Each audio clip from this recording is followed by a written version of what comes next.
40 years ago, we opened our doors with one mission in mind. We'll be right back with the top 10 songs of 1983.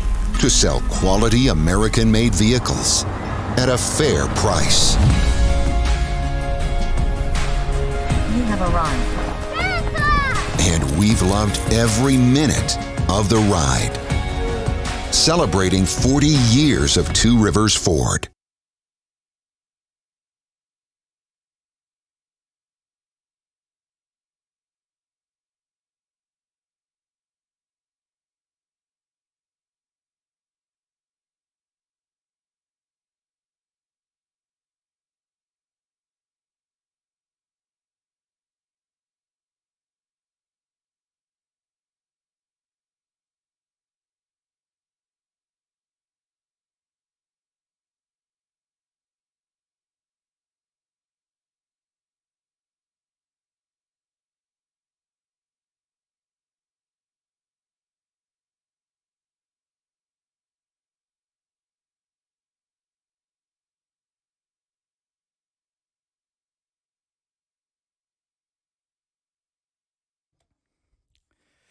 Good afternoon from the Superbook.com sports desk. I'm Joe Honk. The Titans made some hires, adding some new assistant coaches earlier today, including a former UT Martin coach.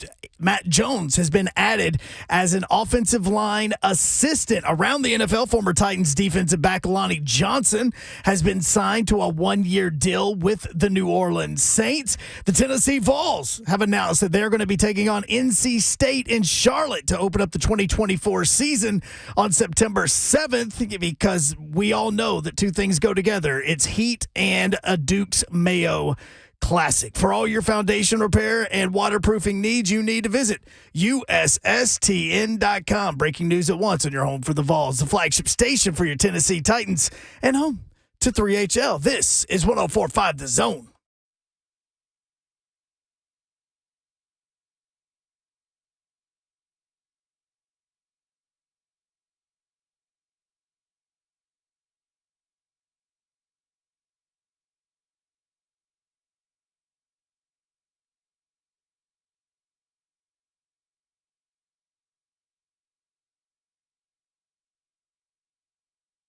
Yo, what up, Nashville? 3HL is on the air. 104.5 The Zone. Brent Doherty with you on a beautiful day in the Music City. Right, Babsy? No. Just a subtle no. I went outside to, number one, Slay and I both at the same time said over-under on when Babs gets here. And we both said 59:30 at the same time, meaning 2:59 with 30 seconds. We have a big clock that is supposed to be right up there. And you both were wrong. Yeah, she won the under. The price is wrong, which is 59.29. 58, baby. Yeah, 58.28, actually. Yeah, you're a minute in, so we'll have to rethink that for next time. Yeah, maybe. She gets a cookie. We'll see. And then the other thing that's going on is A Biscoff cookie? A Biscoff cookie. 3 different people now have bought Biscoff cookies off Amazon, like huge numbers of them. I don't know what's going on at this radio station. Mm-hmm. It's Slay started it. But the Biscoff company is probably like they're probably having a meeting right now to figure out what's going on in Nashville. Yeah, like, we need a sponsorship. Why are we selling so many Biscoff? Of all the things to go just run itself rampant through a radio station, it's Biscoff cookies. Yeah, man. Like, who even, I mean. They're amazing. Okay. Well, I listen. You bought some? Yeah, that's right, because Babsy, she's Because I've been snacking adding on to Slays. it. Yeah. And then guess what? Like, we used to fly charter flights at the University of Tennessee. This is how I got hooked on them. We were going with American Airlines, and am I supposed to say that? Yeah. You were? Yeah. Not good? Nah. Delta, baby. Really? Well, I fly Southwest personally. Mama buff. Because I can't afford Did she Delta. fly But Delta? yeah, my mom at worked Atlanta. for Delta for 45 years. So it's She flew it's the embedded in you. Braves charters for a little bit. See Yeah. what I'm saying? So, when we used to get on there, they showed us these cookies, and I ate one. And so the stewardess, they would always have for us. Flight attendant. Oh, Yeah. What is a stewardess? I don't know. You're not allowed to call them that anymore. Something in the 80s. Stewardess was a female flight attendant. Oh, well, I apologize. Flight But attendants. to be fair, It's okay. the male flight attendants were called stewards. Oh, really? So I don't know. Yeah, but not anymore. No, everybody's flight Now it's attendant. frowned upon. Yeah. Wow, I never knew Everything's that. frowned upon. Yeah, I just thought they had a different name. I thought you could pick either one. But anyway, okay. Yeah, Now but you know. They gave me a row. They would give me a row every single time, every single flight. So I used to love when we had back-to-back road games. Because they give you a row of Biscoff? What? I'll be back up. And they'll be finished by the time we get to where we're going. I used to hate when we had to play Vanderbilt because we wouldn't get on the plane. We would drive. We wouldn't get my Biscoff cookies. No Biscoff cookies Yeah, for I was you. sick. I was sick about it. Yeah, I don't know what's going on here, but I do know Don Davenport's sitting over there. Hi. That's That's Buck. right. That's Buck. What's up? Please. I came in. Please. I went outside to staple my little show sheet. I'm like an old man. I write everything out. And so, like, I know a lot of y'all think that this is a completely unprepared product. It's not true. I know you're shocked. There's a method to our madness. Let me go ahead and break that glass. I No, don't think it's- I've ever said that before on It's the show. totally hard to believe, but there is actually planning on this show. I'm showing it on YouTube right now. So I have my show packet, and I do this every day. Not And as so much as I like, but Yeah, I staple it. And so I come back in, and within 10 seconds, Babs has thrown out 4 different curse words about this and what? Hey, listen, I've got an image to uphold. Don't be telling people that. I'm pretty sure you killed that image yesterday at about 5:56. that. What about when she was complaining about Dick Vitale the other day? Oh, yep. I'm going to take his place. Now, Not for what her did to I complain say? about, but I'm not going back there. Oh. yeah. It You like was- don't put. We were talking about the Duke Blue Blood schools. Yeah. It Getting- was yeah. odd that you kept walking up to the line out of all of us. I said don't include Dick. Yep. Yep. Don't put him. We don't want no dick in this room. What? That wasn't me. Vitale. Dick Fight Vitale. that. That's right. Diggy V. Dicky Yeah. V. He is Ron Slay. I'm in the building. I'm in the building. I'm in the building. I'm in the building. Hey, I'm in the building. I'm in the building. I'm in the building. You always go too far. No, I'm pretty sure I'm like right on that ledge. I think I am. Hey, No. I want to have. You're making Paul Mason appalled again. Yes, a Paul is pawed. A Paul is pawed. Little sweat Happens beads every right down day. the top of the forehead. It does. know Hey, what this you're is gonna what get on I this want to show. make an announcement today. At some point. Oh, okay. Some point. Should we do it right now? That horn had a beat to it. It did. I kind of liked it. The guy blowing the horn had to run into the room because he wasn't ready. I wonder if the horn guy with sexy back would sound good. Is that Bert that blows the horn from the shadows? Oh, there go the shoulders. Why do you do that? I think Bert is the guy out there kinda blowing the like horn. I could see Bert doing it, like with his Probably shirt is. off. All right, what's your announcement? My announcement is the whiners. Are there whiners out there? Like red and white wine. No, like me? WHIN, not you. WHINERS. Oh, I'm The a whiners, though. WINER. Yeah, no. Gotcha. I thought you were still on wine. Wino. Not the group I'm in. Okay, gotcha. Gotcha. I thought you were still on water after That's a your, different group. after your 4 days splurge. I am still on water. Hey, man. I had a beer last night, actually. What? Hey. What? Welcome Yeah. to the club. I ain't had one in a minute. Heineken. I got to. Oh. Yeah. Where were you? You got Were a you nice at little Heineken? buzz. Heineken give you a buzz. I just Like like give me a saw it beer. at the grocery store and wanted it. Like I do with those barbecue Doritos in the snack machine. I just Yes. want them. I just haven't gotten Same them thing. Okay, Same to thing. put Okay. hang on, to put some significance behind this announcement from Dawn that didn't get its proper attention, that she had a beer yesterday. I've never seen you have a beer. I don't think. Really? yet. I don't haven't. think. I love I've beer. always seen you take wine. Yeah, it's always wine. Because when I'm with y'all, it's nighttime and dinner or something, so I always have wine with dinner. But like if it's a tailgate situation, I'm all about beer. We gotta 'Cause you gotta last. That's I have not we gotta tailgated. get to a tailgate. Yeah. Okay. Usually Miller Lite, but Heineken's like, You came to a tailgate. You came to the VIP tailgate experience this year. oh yeah, I was drinking liquor that day. Though. That was a different event. Remember when you were a journalist? No, I've got so far away. So All right, far away for from the me. whiners. All right, the Oh, whiners. for the whiners. Listen. WHINERS. Yes, that's right.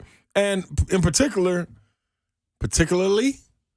Jay Billis, who's leading the whiners. Oh, Okay. I meant to address this yesterday, but hey, let me just say, you do realize that you work for ESPN too? yeah, that's my guy. I love him. Like, All right, so what's he whining love Jay about? Billis. I missed it.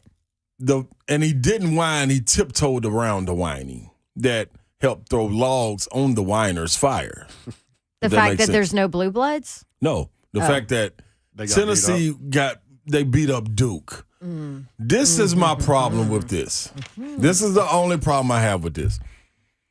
This is the same group that I'm not saying beat up, got punked in January when they played on Rocky Top.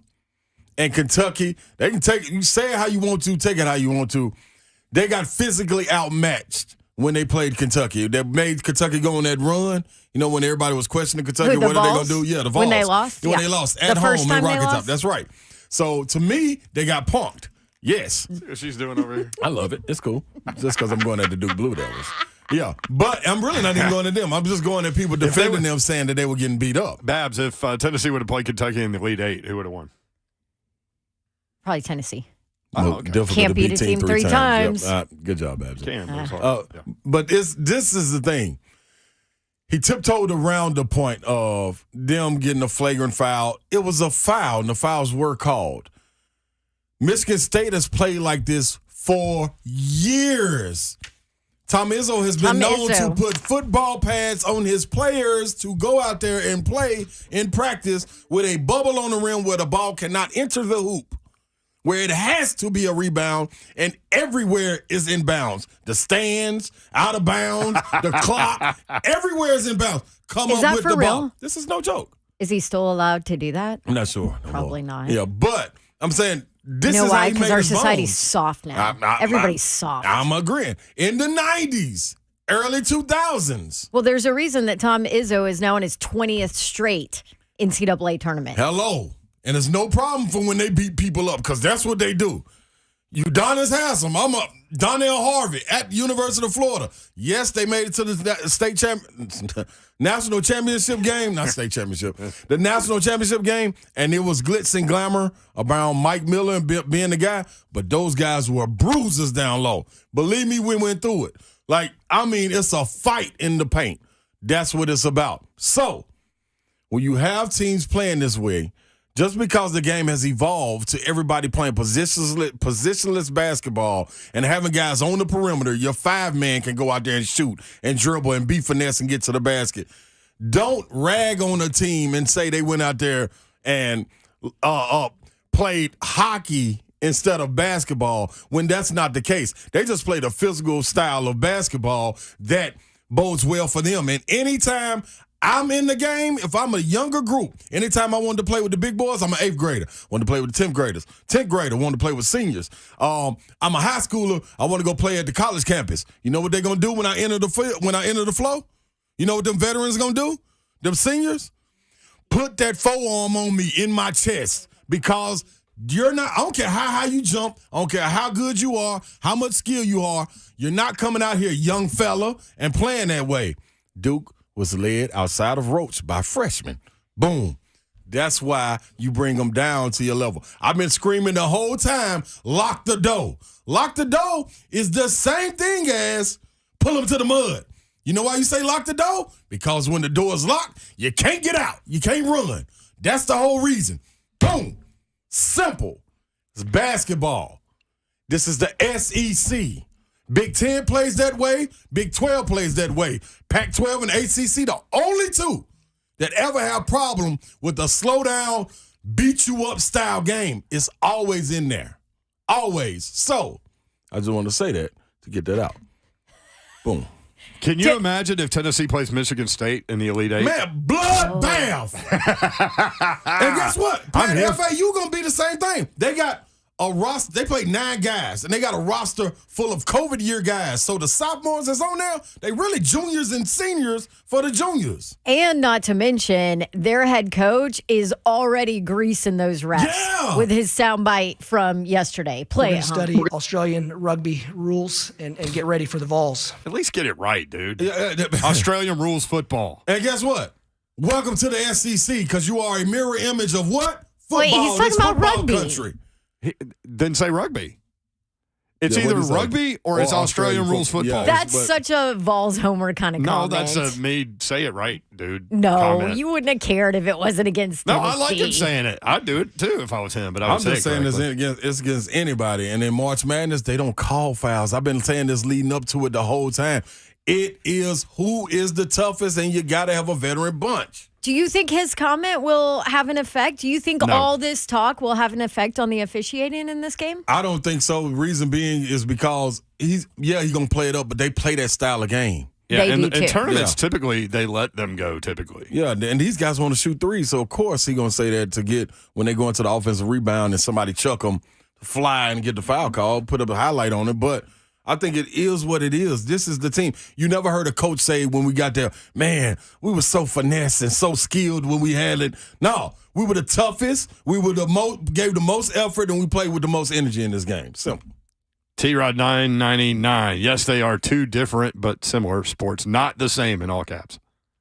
That's right. And to do, Sheldon Williams ain't never played like that. Shane Battier never played like that. So the people that were up for All-American awards and like that at Duke, it was no problem with them. I hope you don't think Shane Battier had a 40-inch vertical. I meant to address this yesterday. You're saying. you're fired up. I am. I am because I meant to get Firebird. to it yesterday. You nailed it today. Thank you. Can we Lock the do door! something else, please?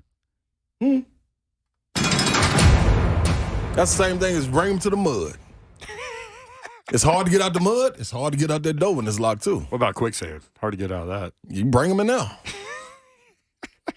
What's wrong with your hands, Babsy? We're telling It's you, hard to shut get up, out of Slay. this segment, too. When we come back, and we're back. When we come back, the betting odds for Lamar Jackson, if he does not end up with the Ravens, where does he end up?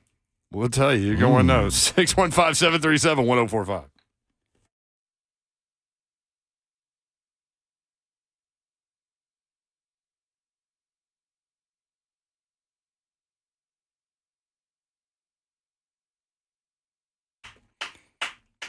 What's happening, everybody?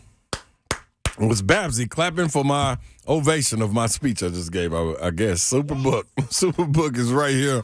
You need to dial in. I've dialed in all weekend, and I can't say it went great, but I did have fun watching the game. But I picked back up. I can pick back up tonight. NIT's taking place. Then you got the big games going on this weekend. Sweet 16 is here, baby. What am I talking about? I'm talking about a little bit of wagering. Download Superbook Sports app or visit superbook.com to wager and win today.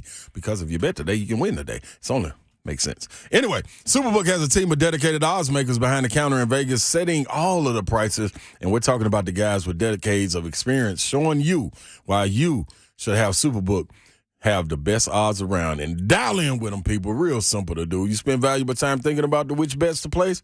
You ain't got to do that. You can listen to me right here through HL. That's right, Paul Slay. Go get you some money. Visit superbook.com for terms and conditions. Gambling problem, call 1-800-889-9789. Book it. I want to tell you about my friends at Brentwood Jewelry in the heart of Brentwood, just off Franklin Road, 7012 Church Street to be exact. You can check them out online, brentwoodjewelry.com. They are the watch leader in this market, that's for sure, if you haven't heard. Nashville's premier timepiece dealer, Brentwood Jewelry. Not only do they have the best selection in watches, they also have the go-to spot for pre-owned Rolexes, both vintage and current models. Own a fine pre-owned Rolex for a fraction of the cost. Every watch has been meticulously serviced to ensure the highest level of performance, and is presented with a 2-year warranty. They have a great repair end to their business as well. Maybe you need a necklace repaired, an earring duplicated, watch maintenance, the workmanship that goes into Brentwood Jewelry's customized pieces. Brentwood Jewelry also experts in repairs. From vintage family heirlooms to recreating a missing piece, Brentwood Jewelry can repair your favorite pieces back to their original beauty. Most pieces the team at Brentwood Jewelry can repair in-house. Check them out. Again, 7012 Church Street, located in the heart of Brentwood, just off Franklin Road. You're going to love these guys. Exceptional style, exceptional deals every day for more than 50 years. Visit BrentwoodJewelry.com.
3HL 1045 The Zone, Brett Doherty, Don Davenport, Ron Slay, producer Joe Hunt. Rubber Band Man, huh? Yeah, this morning taking my son to school, we listened to Guardians of the Galaxy. So this is in my head. Okay. Ain't nothing wrong with that, huh? I like that. Huh. Like it. So now you're going back and forth with people on the chat about physical basketball teams. Yeah, and everybody on my side. Well, only one person, K. Oldham, he said, I mean, and it's cool. But all the old school coaches, like a Rick Barnes, that's what they do. It's a physical style of basketball. Everybody else, the new age coaches, they play it a little bit different. Well, K. Oldham said it shouldn't require a cut man and a mouthpiece to play basketball. So if so, you're not playing basketball. Well, I would beg to differ. Why do you think guys are running around with mouthpieces in? All the basketball court? Just because it's fashionable to play with it like Steph Curry does? No, it's to protect your grill. Because you know what's going to happen? You know why people get frustrated with Oscar Tshiebwe? Because he was elbowing people in the neck in the Arkansas game and didn't get flagrant fouls and thrown out. That's what, you know who led the nation? So you're okay with that? Yes, it's the boom boom room. Lock the door. Yeah. You ain't got no, man, you ain't got no business down here in this paint, man, if you can't handle it. Don't come in here thinking this is no free ride. No, sir. Stand in here and look pretty. Man, what? No, man, as long as it don't go above the neck, let's get it on, man. That's what it's about. Use your hips. Use your butt. Calves, you better have a good core. Get them out there. Get wide. Let's get busy. That's what I'm looking for. Back them down. All right, Marvin Gaye. Yeah. Get it on.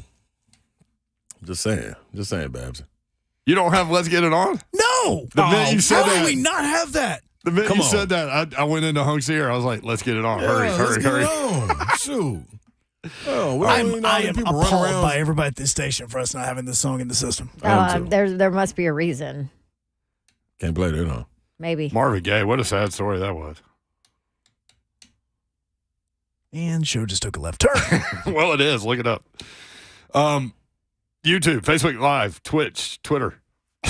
We welcome you all. No. You didn't do it right. All right, take two, Hunk. What's going on? And action. YouTube, Facebook Live, Twitter, and Twitch. Twitch, please. Okay, that is. All right, from at Bookies, Lamar Jackson, 2023 team odds. Ravens lead the way, plus 225. Okay. So 30.8% chance. The next team that's not his own team, which, by the way, he's got a representative that is not affiliated with the NFLPA, so that's become an issue. Really? But that representative apparently has told teams that he is willing to move on from Baltimore. The next team, Titans, plus 400, 20%. So the team most likely to land Lamar Jackson, if he leaves Baltimore, is the Tennessee Titans. What does Titans fan think about that? Because here's the thing. You'll get an exciting player, but you'll get an exciting player that missed a lot of games the last 2 years. Mm-hmm. Now, would he have missed all of the games that he missed last year had he not been going through this contract thing? I don't know. This may be not even a fair question. I'm just saying. I think it's a fair question. Okay. Hey, anything's fair when you're talking about paying that kind of money at that position. That's the other thing. You're talking about a lot of money. Yep. Bankroll. Titans fan, what do you think? You want him? 615-737-1045.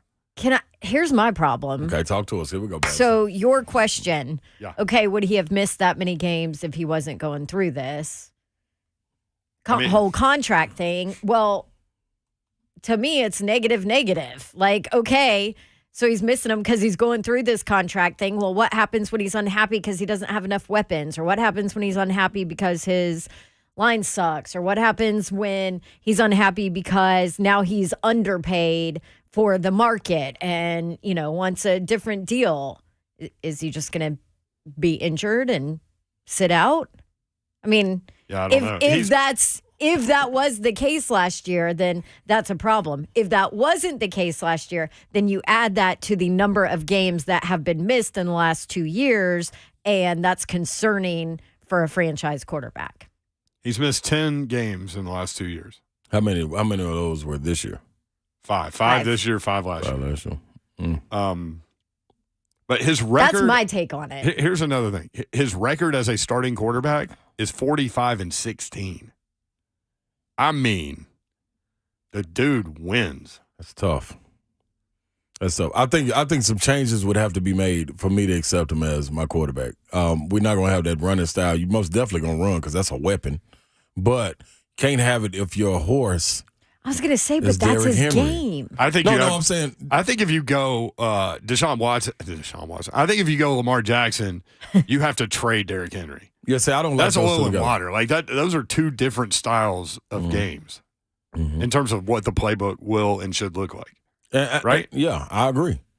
And I think, Bazzy, to your point, like I that is part of his game, without question. But you can do it in a way when it's needed. You know what I'm saying? Like Pat Mahomes scrambles to keep plays alive. You know what I'm saying? And runs when he needs to break your back. Yep. So have the backbreaker runs. Lamar Jackson can do exactly the same thing. I think we have like a whole lot got to be tailored for him. You know what I'm saying? Like you don't know what he can really do because he's never had a guy out there on the outside to do what he can do.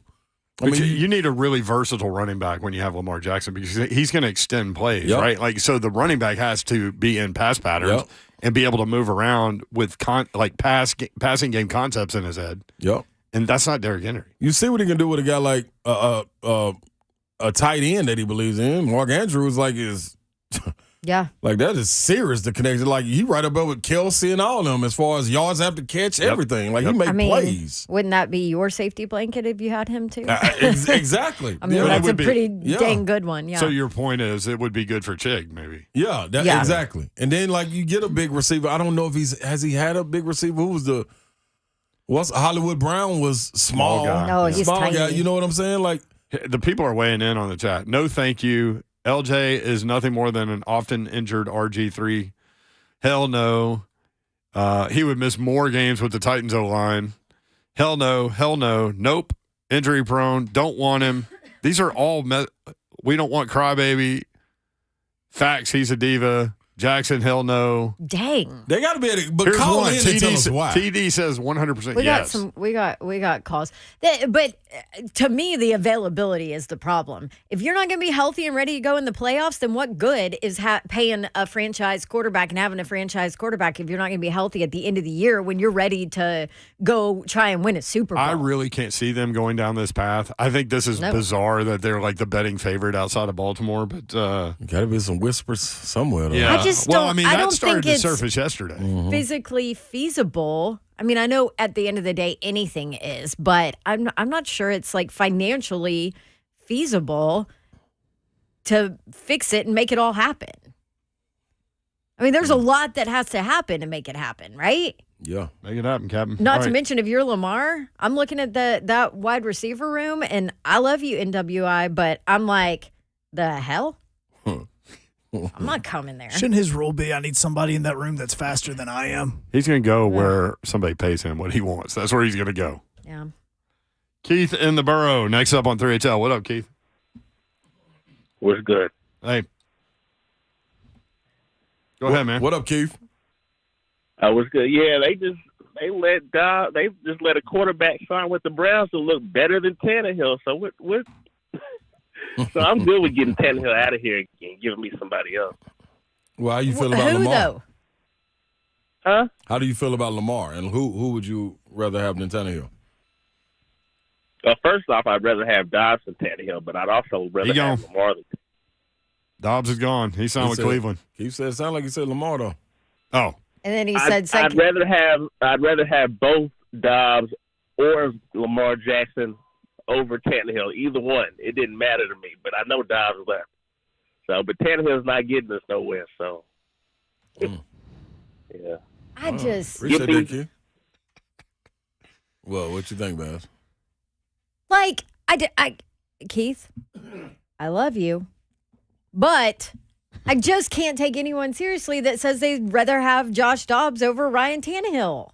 Like, what are we doing? No, what are we talking about? We got to look at you. You didn't present your case very well. If it was just Lamar, I get it. Dobbs presented himself as a backup quarterback in this league last year. He did that. Solidified A himself. great backup. So for a those great that don't backup know, that can get you through a couple games if you lose your starter. especially depending on the system also. And Yes. so for those that don't know, the Cleveland Browns have signed Josh Dobbs as their backup quarterback again. Dobbs was the Browns' backup last season for 11 games as Deshaun Watson served his suspension.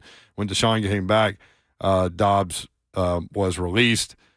Jacoby Brissett left, so Dobbs goes back to Cleveland. Started 2 games for the Titans, going 40 of 69 for 411 yards, 2 touchdowns, 2 interceptions.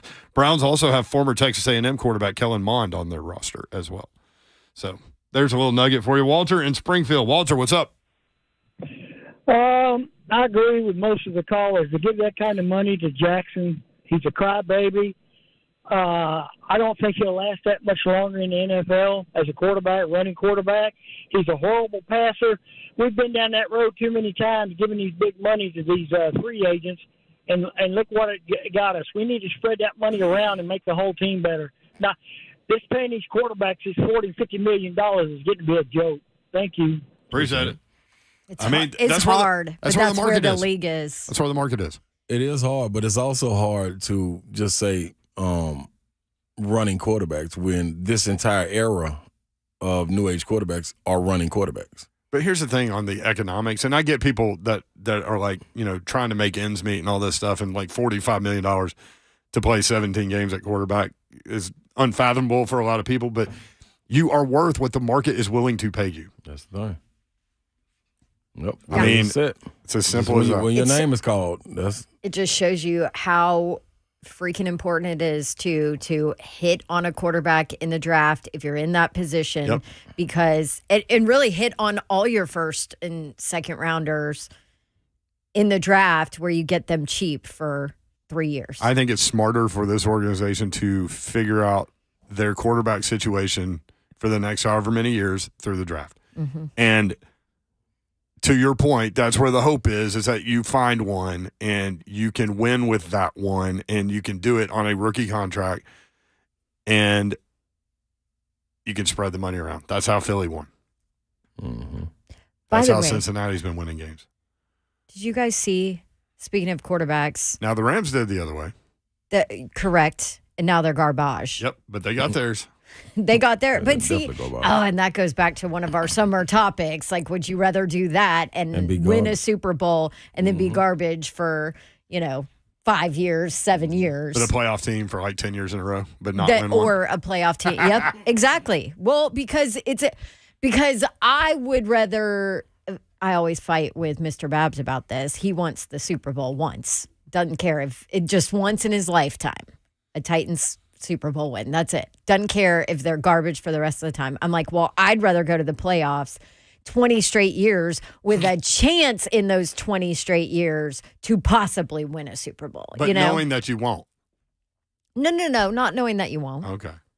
Because I remember sitting in Tempe, Arizona, watching Tennessee play Florida State, and I remember thinking in the first half, I wonder how many Tennessee fans are sitting in here going, I don't care if they ever win another one, just win this one. Just win this game. Probably. I remember thinking that in the moment. Really? And here we sit. Probably a lot in the moment. I do have an interesting set of quotes from Josh Heupel that I saw today from post spring practice session, Tuesday practice session. Along these lines? That is really interesting. That might offer Tennessee fans some hope that this dude is like legit. This dude. Heupel. Nico? You want me to go ahead? Or Heupel? Heupel. Oh. I'll have to find it. Sure, but that's okay. I'll go back to what I was going to say. Speaking of quarterbacks, did you guys see Cam Newton said that he's going to throw at Auburn's pro day? Yeah, I can't wait. Year? Yes. I love it. Come on down there with Albie. Do you love it? Albie.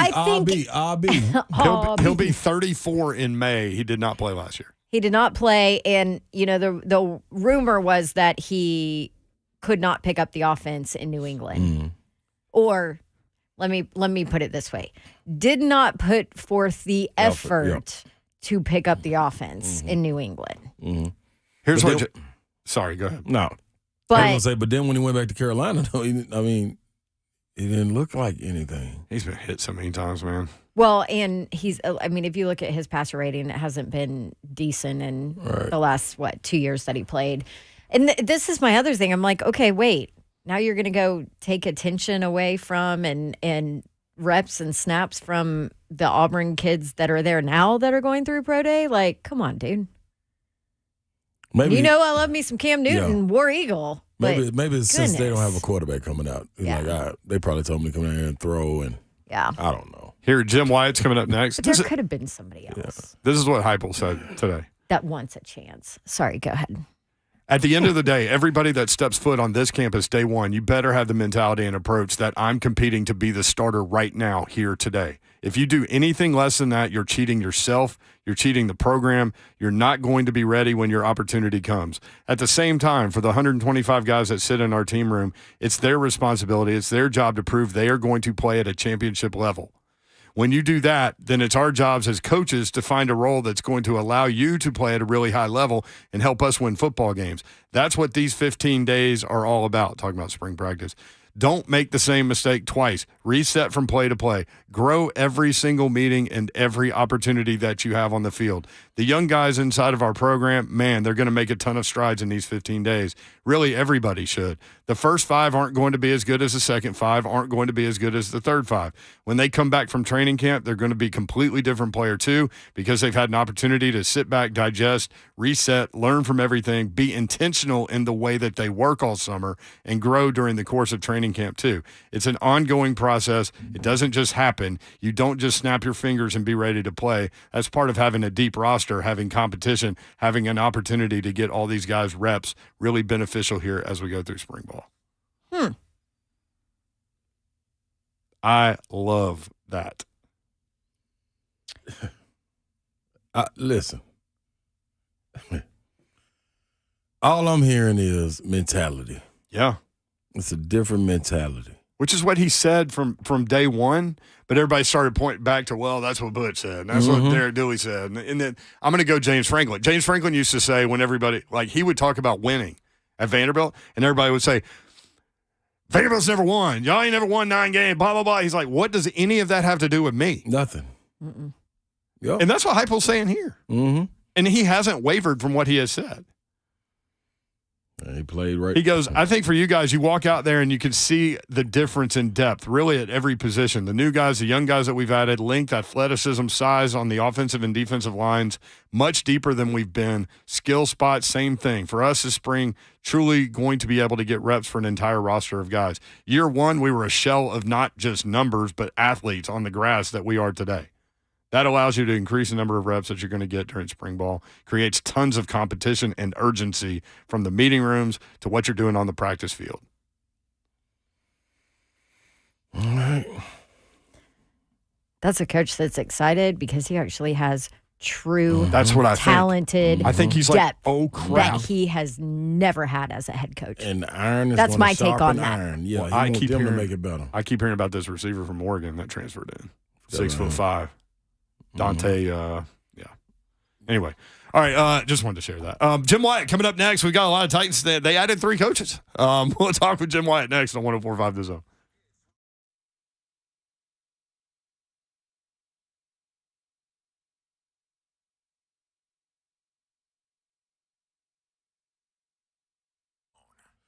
What's happening, good people? You ready to do a 180? Not a 360 because you'll be standing in the same place, pointed the same direction. I want you to do a 180. I did a 180, and the reason I did a 180 was because I got on that scale and it was 300 pounds. I said, no, I will not do it. I heard Rand Carthon say that before. No. So I'm going to take a page out of this book. No. I couldn't do it no more. I had to get it down. I got it up off of me with Awaken 180. And it made so many different activities easier. I'm talking about getting up in the morning, this activity of walking past the mirror and looking at yourself. Yeah, made that easier too. Matter of fact, I'm in the mirror even more now. So I don't know if that was supposed to happen, but it did. Lost a notch on my belt. I did a little bit of everything, man, and you can do it all. Even if you get your coach, you're going to get your coach, and they're going to walk you through the steps.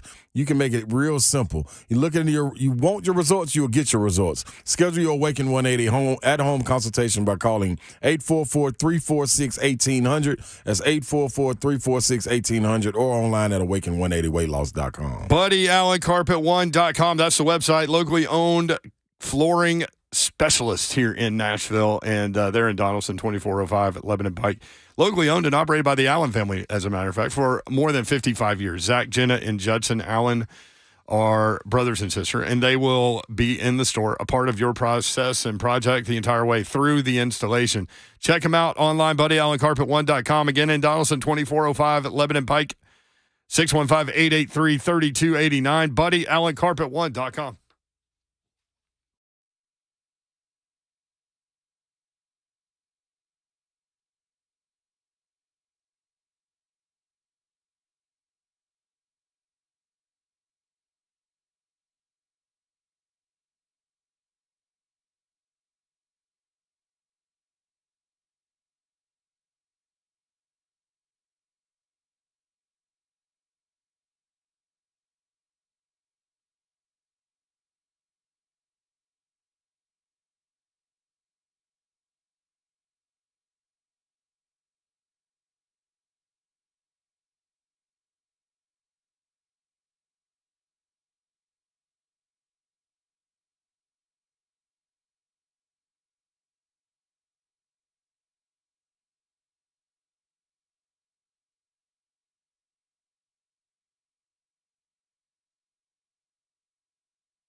3HL 104.5 The Zone. A lot of Titans news out there. And as soon as Hunt gets off the phone, we'll go to Jim. There he is, Jim Wyatt, TennesseeTitans.com. Jimmy, what's up? How are you? I always enjoy talking to Hunk, so it always slows me down coming on because I get a kick out of talking to him. Well, for those that don't know, you covered Preps back in the day when Slay was playing and Big John Henderson was playing. And Big John named to the Tennessee Sports Hall of Fame today. They did it on The Zone with Ramon, Kayla, and Will, with Brad Willis and that crew. And just an incredible football player in high school, an incredible basketball player, an incredible dude. I know you enjoyed covering him. He was great. I mean, I've got such great memories of those days from Ron to John Henderson to Santonio Beard and some of the other great players over at Pearl Cone. And John Henderson was, one of a kind. I mean, he looked like a grown man when he was in 7th or 8th grade. And there were stories about him at St. Pius, just how that you're not going to believe this guy. And I think everybody was hoping he would go to Father Ryan, which is, of course, my alma mater. And they called him Baby Shaq back when he was a kid. And I think I did a story on him back then when he was probably in the 8th grade about this rising star who's a phenom everybody needs to know about. And one of the stories was that he was kind of a gentle giant. He would knock guys down that he was twice their size, and he'd try to pick them up. It was almost like he was apologetic for knocking them to the ground. And then of course he blossomed to a great player at Pearl Cone and at University of Tennessee, and then goes in the pros and starts demolishing offensive linemen. Getting slapped in the face in pregame. And so always, those are great memories for me, those days watching him play, and certainly well deserving. Slay's great friends with Marlon Sims. You remember him from Whites Creek with that David Vaughn team, and he hung out with us at Party Foul, so we got to relive some of those old Metro stories with like Mingo Johnson over at Overton. And I mean, there's so many great stories. And that Whites Creek team was ranked number 1 by ESPN when they put their first high school basketball poll out. Yep. Oh, they were loaded, and so many great players, including Odell Bradley, who's a friend of mine, and so I mean those are great times to be covering high school sports in Nashville, Tennessee. That's for sure. Titans. It was great. I mean, I thought I covered high school sports forever if you get to watch talent like that. Titans had 3 assistant coaches. Tell us about assistant offensive line coach Matt Jones, assistant special teams coach Tom Quinn, assistant special teams coach Anthony Levine. Yeah, and Anthony Levine is a guy that a lot of people should be familiar with because he played at Tennessee State and then went on to have a really good career at Baltimore with the Ravens, a lot of time on special teams. He's got such a great reputation, so he's going to come in and really kind of get his start on the coaching side. I know he's been working a little bit in scouting. And then Matt Jones, formerly at Tennessee Martin, and Tom Quinn, who spent a long, long time with the Giants as the special teams coach. So I think this will do it. I know the team, I think, released said, finalizes the staff. We'll see if Mike Vrabel has anything else up his sleeve.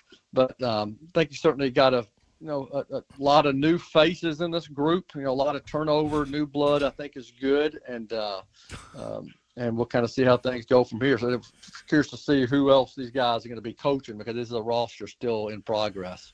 Hey, another guy we haven't been able to touch on, Sean Murphy Bunting. Am I saying his name Bunting, right? yeah. Bunting. That's right. Yeah, good size corner. What are we getting out of him, Jimmy?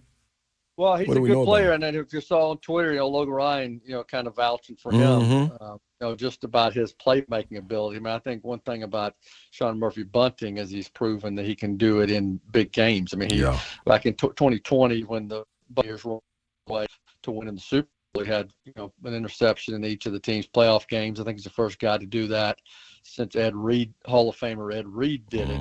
He's he started a lot of games, played in a lot of games. I think he's in a situation now where with Christian Fulton and Roger McCreary, certainly in the mix there, and kind of wait to see what happens with Elijah Molden, and if he can stay healthy, I think he's still going to be a good player. But Murphy Bunting's a proven guy who has made plays, and he'll join that competition, and they'll compete in camp, and I'm sure there'll probably be some more added to that mix. But I think he's a really good addition because I know a lot of teams were after him, and I saw throughout this free agency period when at least until a couple days ago when people were talking about remaining free agents, he was always one of the guys at the top of that list. So Titans fortunate to get him. Jimmy, we keep seeing guys being added, and all of these guys play multiple spots. Murphy Bunting, he's a guy on special teams, and inside, outside.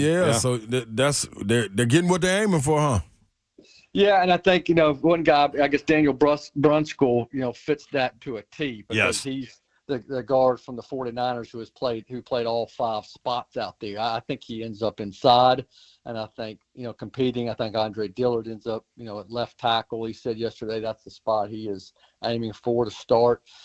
So I think versatility is key. And then you've got a couple of guys, Luke Gifford and Azeez Al-Shaair, who are looking for bigger roles. Azeez will be, I think will be a starter there. And then Gifford obviously will try to work himself into situational packages in addition to playing on special teams. But, got some guys who are versatile and can do a number of things. I like Arden Key's energy. Just listen to him talk yesterday about getting off the court after the quarterback and wanting to make a difference here. You pair him with Jeffrey Simmons and Danico Autry and get Harold Landry back. I mean, I think you got the makings of a pretty good, front four. And, again, I think this is still a roster that's under construction.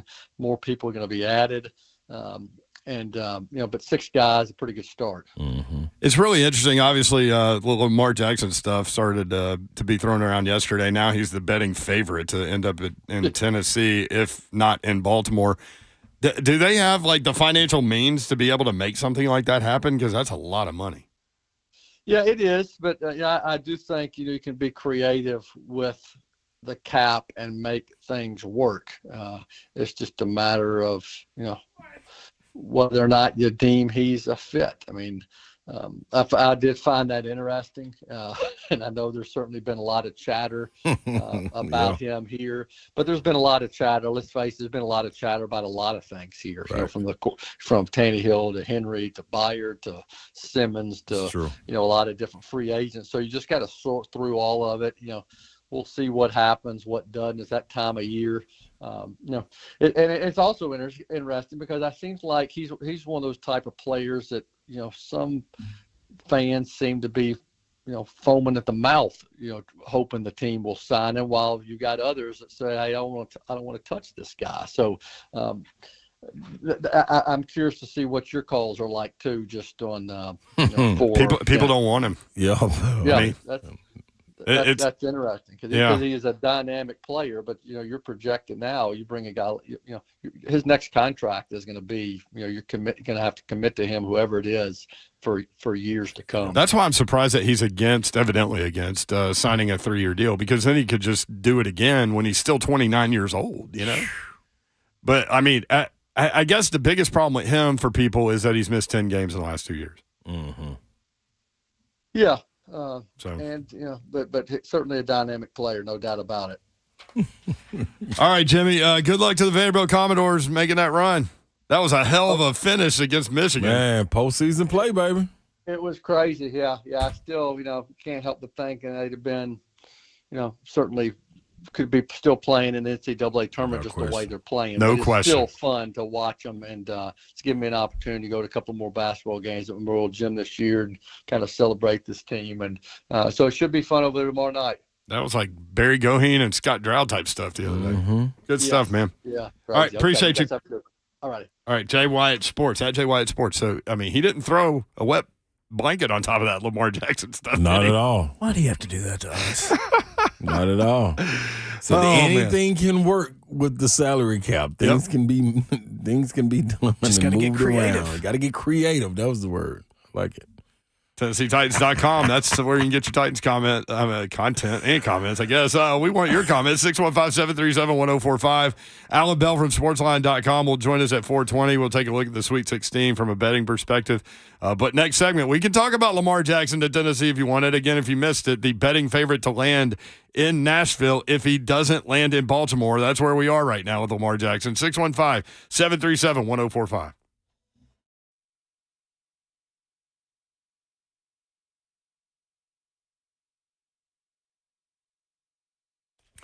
What's happening, good people? It is time to make sure that your HVACs are working. That's right. Yes. The HVACs got to be working, Babsy. Dude, it's going to be like 76 80 degrees coming up on Thursday. So maybe it is time to go ahead and get your spring tune-up for your AC unit. Spring Hill Heating and Cooling, that's who you need to call. Now is the time. And through the month of March, you only have 10 more days left here in the month of March. You can get your AC tuned up for just $79 and get the fall tune-up for free. Wow. Spring Hill Heating and Cooling, proud Rude Pro partner and Mitsubishi Diamond Contract. And if you need a new unit, they've got you covered to get it done right now and to get 18 months of no payments. You heard us right. If you buy a new one today, you won't have to pay for it until August of 2024, Babsy. Yeah, we love good deals and we love free and get all that from Spring Hill Heating and Cooling. We also love great customer service, and you can get that from the family-owned and operated company with over 20 years experience to springhillac.com. That's where you need to go. Spring Hill Heating and Cooling, the heating and cooling company that can take care of all of your HVAC needs. Slay. Call them.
Good afternoon from the Superbook.com Sports Desk. I'm Joe Hunk. You've heard it throughout the show today. Bookies.com has the Titans as the team with the best odds to land Lamar Jackson outside of the Baltimore Ravens. Right now, they have the Titans at plus 400 with the Ravens at plus 225. Remember that whole throw in the season in thing? Yeah, Nashville Preds apparently were not listening because they are now 5 points behind the Winnipeg Jets for the final wild card spot in the Western Conference, and they are still on the road in New York as they take on the Buffalo Sabres tonight at 6 o'clock. And 2 college baseball games, one involving the Vols against West Carolina. They host them at 5:30. And Vandy and Lipscomb go at it at First Horizon Park. First pitch is at 6 p.m. Both of those games you can see on SEC Network Plus. For all your foundation repair and waterproofing needs, you need to visit USSTN.com. Breaking news at once on your home for the Vols, the flagship station for your Tennessee Titans, and home to 3HL. This is 104.5 The Zone.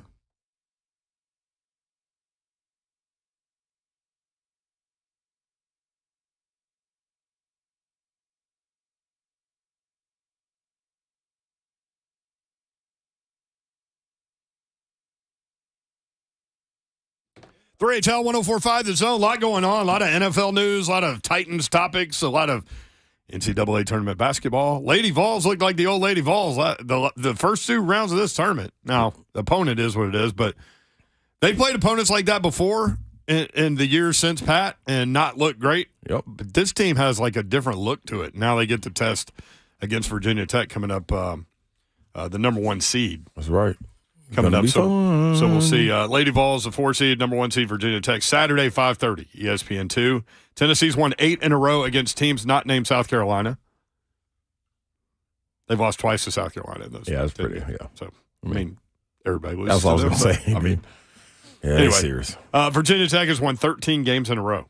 So Horston and Jackson, you've been talking about that combo for a while. So against St. Louis in the opener, 39 points combined, 11 rebounds, 7 assists. In the game against Toledo, where they didn't have to play as many minutes, 22 points, 14 rebounds, 7 assists. Yeah, they're serious when they're locked in, man. Both of them, like, undescribable talent. When you look at the two young ladies play the game the way they are, man, they athletic. They just have a look, though, about them. Yeah, like this competitive thing on their face. Yeah, like, get out of my way. I love it. I love watching. So, yeah, they've been fun to watch. Sweet 16 coming up. We'll go over these with Allan Bell here in a minute. The favorites to go to the Final Four now, Houston, UConn, who I have in the Final Four, Alabama, and Tennessee. Tennessee is the favorite to get out of the East now. Yeah, it's because of their road now, just by seed. I mean, Michigan State ain't no joke, and Kansas State ain't no joke either. Point guard for Kansas State, whew. Tennessee, the betting favorite to come out of the East to go to the Final Four. They are listed at plus 125 to win the East Regional at Madison Square Garden in New York. The 7 seed Michigan State is the second favorite at plus 280. 3 seed Kansas State is third at plus 375, followed by 9 seed Florida Atlantic at plus 450. I wonder how Tennessee fans feel about that. Does that give Tennessee fan like, yeah, let's go, or does it make them nervous? Nah, I'm like it probably does for the battered Vol syndrome fans. Come on, BVS. Come on, man. That ain't got nothing. Like you just said about James Franklin, that ain't got nothing to do with this team right here. This team right here is a senior led team, man. Like this is what we were talking about at the beginning of the year before the year started. Can this group get to the tournament and be healthy? They're as healthy as can be right now. Well, we've seen like their chances. What's funny about this group is I've called them like schizophrenic, but like you've seen them play so well against the better teams. Yep. And they have significant wins when you start talking about Alabama and Texas and Kansas and Duke. But then they lose games like that make people nervous about this game coming up. Yep. Like I wonder if Tennessee fan would almost rather than play Purdue. Just to have their complete attention. But see, guess what, though? That's my thing. When you look at FAU. Like, don't. Yeah, that's right. They gone. They gone. And like, when you look at FAU, they play 9 players as well. And 7 of those 9 players let it fly from 3. I mean, When I say let it fly, 6 of those 7 have over 100 threes taken on the season. And the other one that's left out, he has 93. So they got their style. They're veteran guys, and they don't won, how many games? 33. 33 and 3. And that's they got your attention. That's what Rick Barnes said. He's like, I don't know why you don't think they're the favorite. Yeah. They've won 33 games and beat Florida, Yeah, y'all was saying 2 months ago about how hot Dusty May was. Who's the hottest coach? Y'all both said Dusty May. Now, from a gambling perspective, the thing that makes this tough is, and like Todd Furman and those guys talk about these things in this kind of way. Florida Atlantic is stepping up in class. Like they played Purdue. No, FDU played Purdue. Mm-hmm. They're stepping up in class. They haven't played like a tier 1 team in like 2.5 months. Right. So it's hard to get a read on them. Mm-hmm. But you go at it more from a matchup standpoint and having watched them play. Yeah. So you understand kind of the way the game is going to attempt to go. They got veteran guys. Take it down. Sorry, break it down. Oh, I was like, take what down? The Nets? By the way, if you missed Babs in the last segment, she got locked outside.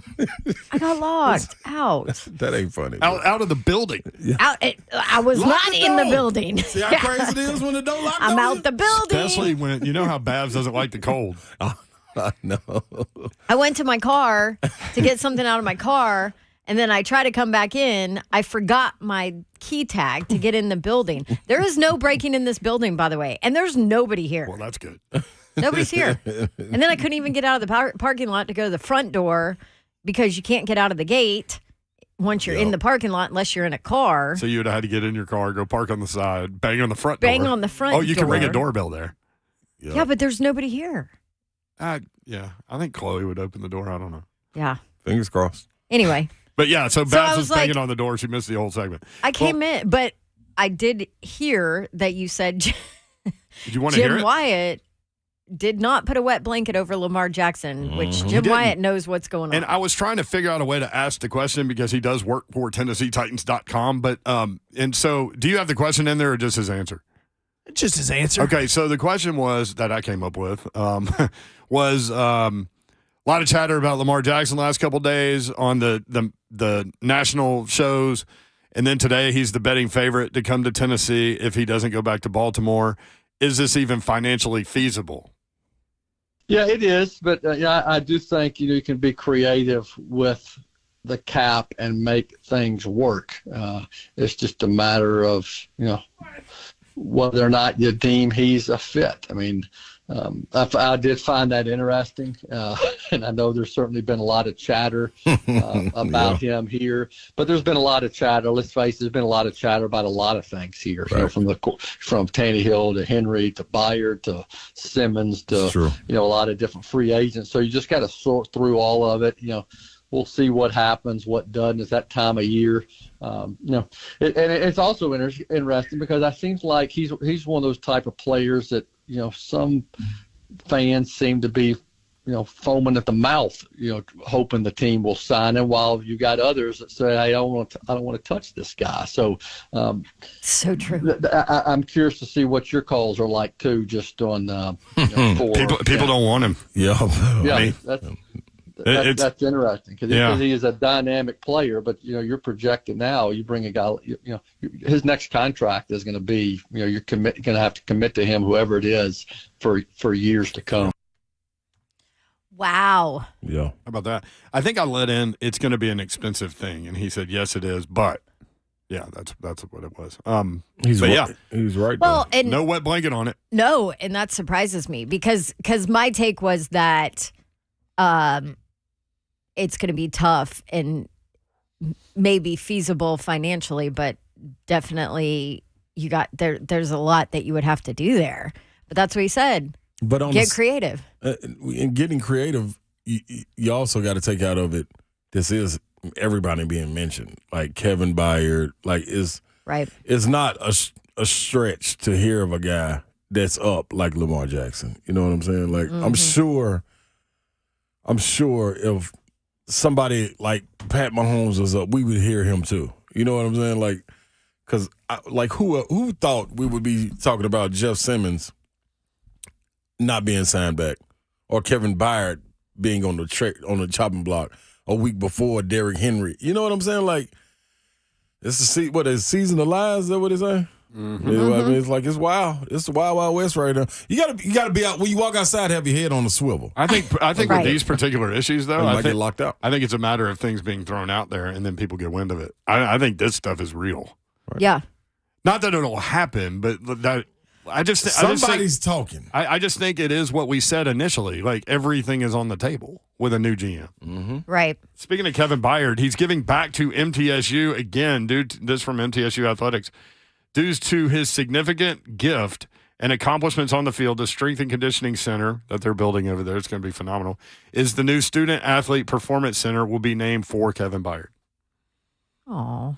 How about that? Pretty cool. All right, Allan Bell, when we come back, I don't want him to go anywhere. Me neither. I was going to remind people about what exactly the non-exclusive franchise tag is and how it works. So we'll do that next break on Lamar Jackson because I think people forget how it works. Well, we'll do it later because Allan Bell is coming in. Sweet 16. Is he coming in? Yeah. Sweet 16. He's probably banging on the door outside. Nobody can hear him because there's nobody here. Trust me, nobody can hear you. Sweet 16, like you're in the forest. You're a tree that fell. Sweet 16. Deep dive coming up next with Allan Bell. We'll look at all the point spreads. We got some good games coming up Thursday and Friday next on 104.5 The Zone.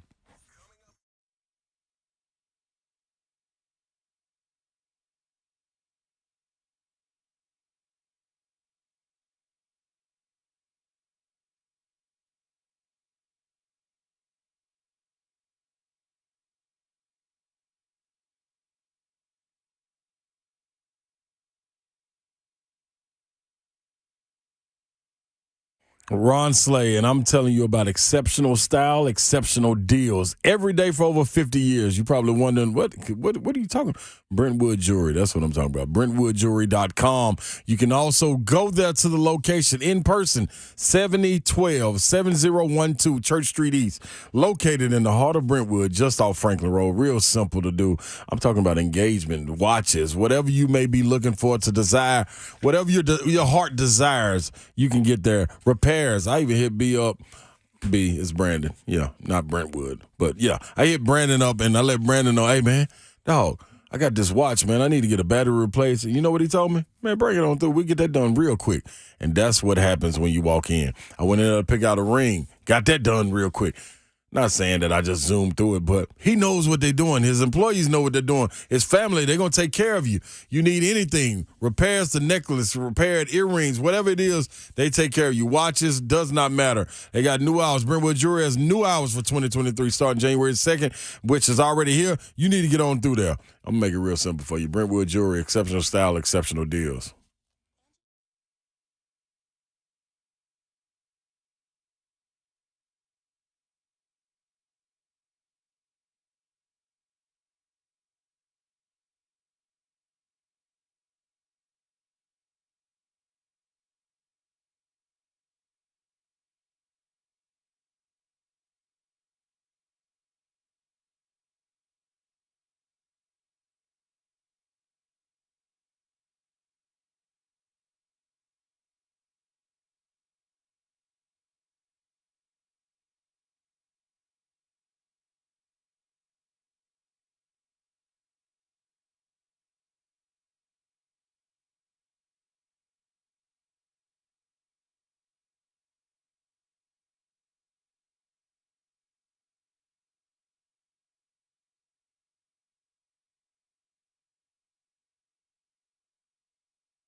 to 3HL.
Three HL 104.5 The Zone. Brent Doherty, Don Davenport, Ron Slay. We welcome Allan Bell from Sportsline into the mix, into the studio. He was able to get in. I let him in. I appreciate that. Yeah, you know what? You were excellent with the door, Brett. Well, Don got locked out. Except for me. I missed the whole segment because I got locked out. It happens. Like, you guys got a nice fortress here, right? Yeah. Solid. Safety is important. It's probably good. We got to protect some people who go off on the radio. Yeah. Well, I mean, you got to protect Slay. I mean, That's right. Right. Yeah. We may be well protected in the building, too. I don't know. Hey, we in the building. Neither confirm nor deny. What's going on with you, man? How are you? Man, I'm fantastic. I feel like, okay, so I made this point on Monday, all right, on our show, The Early Edge, that it likely was the lowest productivity day in offices across America because I feel like it was like basketball hangover. Like, I felt it. It was so good. Like, I hate to give recency bias because we all do it, but I can't think of a better collection of first and second round games. Oh, it's awesome. I mean, like, we have ones going down, right? And Two ones went down. Yeah, and then two twos went down. Exactly. We have those going down, and then the teams, like, the conversation as soon as a 16 or a 15 won, like, on our text was like, all right, what do you do with them the next round? Like, in the 32, like, we ride and you're fading them, right? Yeah. Dude, they came out blasted. Like, look at Princeton. You know what I mean? Like, Missouri found out quick. And that's a team. I would have never guessed that. I know. I would have never guessed that. So, to your point, like, it's phenomenal. Missouri got their heads lobbed off their shoulders, and then they spent the rest of the game trying to find it. Yeah. Where'd it go? Dude. Yeah. I mean, it just wasn't. Like, they got dominated on the boards by an Ivy League team. Dominated. Like, I mean, Princeton came out and said, I'm sorry, what? Like, you play in what conference? Like, yeah, dude, exactly. Yeah, we'll jump in the SEC right now. Like, and I can't point at one person from Princeton that I can say he'll beat any one of us off the dribble. Yeah. But, man, they run their offense patient, and they shoot the pee out of the ball. They really do. Man, it was serious. Yep. Yeah. Hey, good. You know what? Good for Princeton. You know, it's finally time that something good happens to those guys up there. You know, it's funny though. Like, so you root for the upsets, like I always do. Like, if I don't have a dog in the hunt, like, or if I haven't wagered on the game, I root for the upset. So I love the 16 over the 1. I love the FDU FAU matchup. I get the first round with them winning. But then you get that matchup, and then you're like, okay. But that turned out to be a good game, too. But that's always kind of a conundrum, right? Like, you want the upset, but then the next round you end up with a game that might not be as attractive. Yep. Yeah, that's the worry. But this year, at least, it didn't come out. And let me also say this, for the NCAA tournament, like, forever, like, all of us watching it, coming up, it was always buzzer beaters everywhere. We haven't had one in 2 years. The new buzzer beater, really, Furman was one, but yeah, absolutely. But that's it. Yeah, that's it. Like, the new buzzer beater is when you're betting on a game, and it's an underdog firing a three. Like in the Gonzaga game, right? Like, like the Alabama game. 100%. Like, that's the new buzzer beater is, if you've got 4.5, you better be up 9. You know what I mean? Because it's like, dude, like, that's the new one because every underdog is just firing a three with 1 second left. So one game I got from y'all was the Wisconsin Eastern Washington game. Yep. and it's 14 with 8 seconds left, and Wisconsin has the ball. Yeah. They turn it over. Eastern Washington goes down, shoots a 3 at the buzzer to go inside the 11.5 to win by 11. I lost my bet. It's brutal. I had Gonzaga 4.5, right? With 0.7 seconds left of a shot that meant nothing. And when it rolled, and as soon as dude picked it up, I said, dude, this is butter. Right? It didn't even hit the rim. I mean, just nothing but net, gone, bet done. Yeah. It was awful. But it's fun. Yeah. Corpus Christmas got me. Yeah. Oh, yeah. Like, dude, it was 23.5 was the spread. Yeah. Alabama goes down, get a tip dunk to make it 24.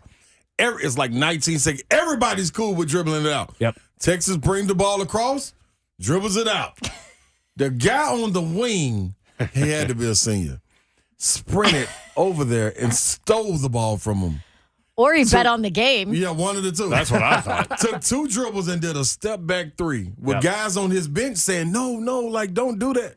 Bottoms. Yep. They lose by 21. Yeah. Messed my whole parlay. The whole thing. Isn't it funny, though? Because, I was 2 for 3 on the weekend, but the one I keep talking about is the one I lost. Hey, boy. Great games. That's the funny. That's the John Gotti style. Everyone said, about him, they're like, this guy would bet, and he would only talk about, the heartbreaking ones. You know what I mean? Yeah. Hey, real quick, before we get into basketball, obviously there's a lot to talk about Lamar Jackson and some of those sports books. I don't know where you guys are with it, but I did see one of the sports books has the Titans as the favorite to land him if he doesn't go back to Baltimore. What do you think about it? That's fascinating. First, I don't think that he gets out of Baltimore. They built the whole team around him. Right. But that being said, I thought for a little while that Mike Vrabel was your standard, prototypical quarterback, coach, right? Mm-hmm. That's his style. I actually think that he likes some mobility, right? And I think that, the Malik Willis draft pick, I think that plays a little bit into it. I don't think that it happens, but it kind of makes sense a little bit. Again, I would not bet that it does. Yeah. I don't think that he leaves Baltimore, but weirdly, I think it kind of fit the offense a little bit, especially if you have deficiencies at wide receiver, offensive line, et cetera. Yeah, you need to make. I just don't think the one piece that doesn't fit for me with a Lamar Jackson playbook would be Derrick Henry. Yeah. I think you would need. But just because he's not versatile. Yeah, they talk about 5-tool players in baseball. You would need a 3-tool player at running back. I'll also say this though: the Ravens have had a hell of a run game with Lamar Jackson.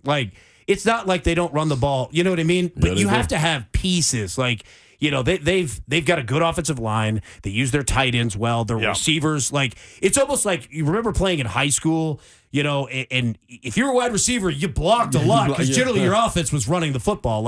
You got to have dudes like that are willing to block. But I agree with you, Brent. It just seems like a weird fit. All right, Sweet 16, Allan Bell, at Allan Bell 247 on Twitter. Sweet 16. So on Thursday, it's interesting. Tennessee is actually the biggest spread at 5.5. So you've got 4 games that are all under 6 points. So looking forward to that. Let's start in the East. Michigan State, Kansas State. We saw how dynamic of a point guard the Wildcats have, playing a really physical Michigan State team. State, the 7 seed, favored over the 3 seed by 2. Yeah, so Michigan State, isn't it weird that of the Big Ten teams that we thought, Michigan State just flew under the radar? But that's what I love about this time of year.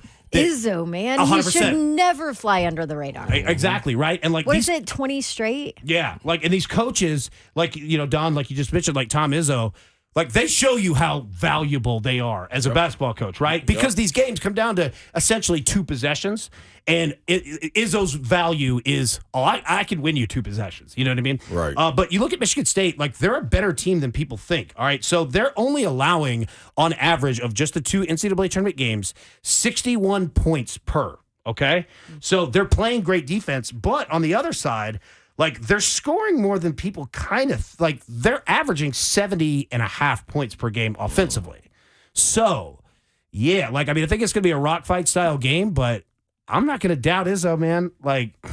In Kansas State, these Big 12 teams, they've ran through a gauntlet of a schedule. Yes, they when's it going to catch up to them? So I'll roll Michigan State for sure. Interesting. That potential we were talking earlier about Michigan State, potential Michigan State Tennessee matchup in the Elite Eight. Yeah, and Slago's bloodbath. Oh God, dude, you want to talk about physical? Oh God, rock fight. Like you don't even need to pay the refs. Like just let them go. Yeah, like dude, these dudes figure it out. Oh, they'll enforce their own style. Both teams will. Just check up top. Yeah, call foul. Go ahead. Go ahead and check it up. Speaking of Tennessee, what have you guys discovered when you run the numbers? Again, tell people what you guys do at Sportsline before we get into this. 100%. So Sportsline, what we do is we take any game, any sport, we'll simulate it 10,000 times with every piece of data available. We'll give you a projected score based off of those simulations, how many times percentage-wise that hit, all right? And then we grade the bets. So if Tennessee's a 5.5-point favorite and say, out of 10,000 simulations, 8,000 of them had Tennessee winning by 8, right? Like that's a solid bet. Like we'll grade it A, B, or C, and we'll say, look, hey, this hit 80% of the time.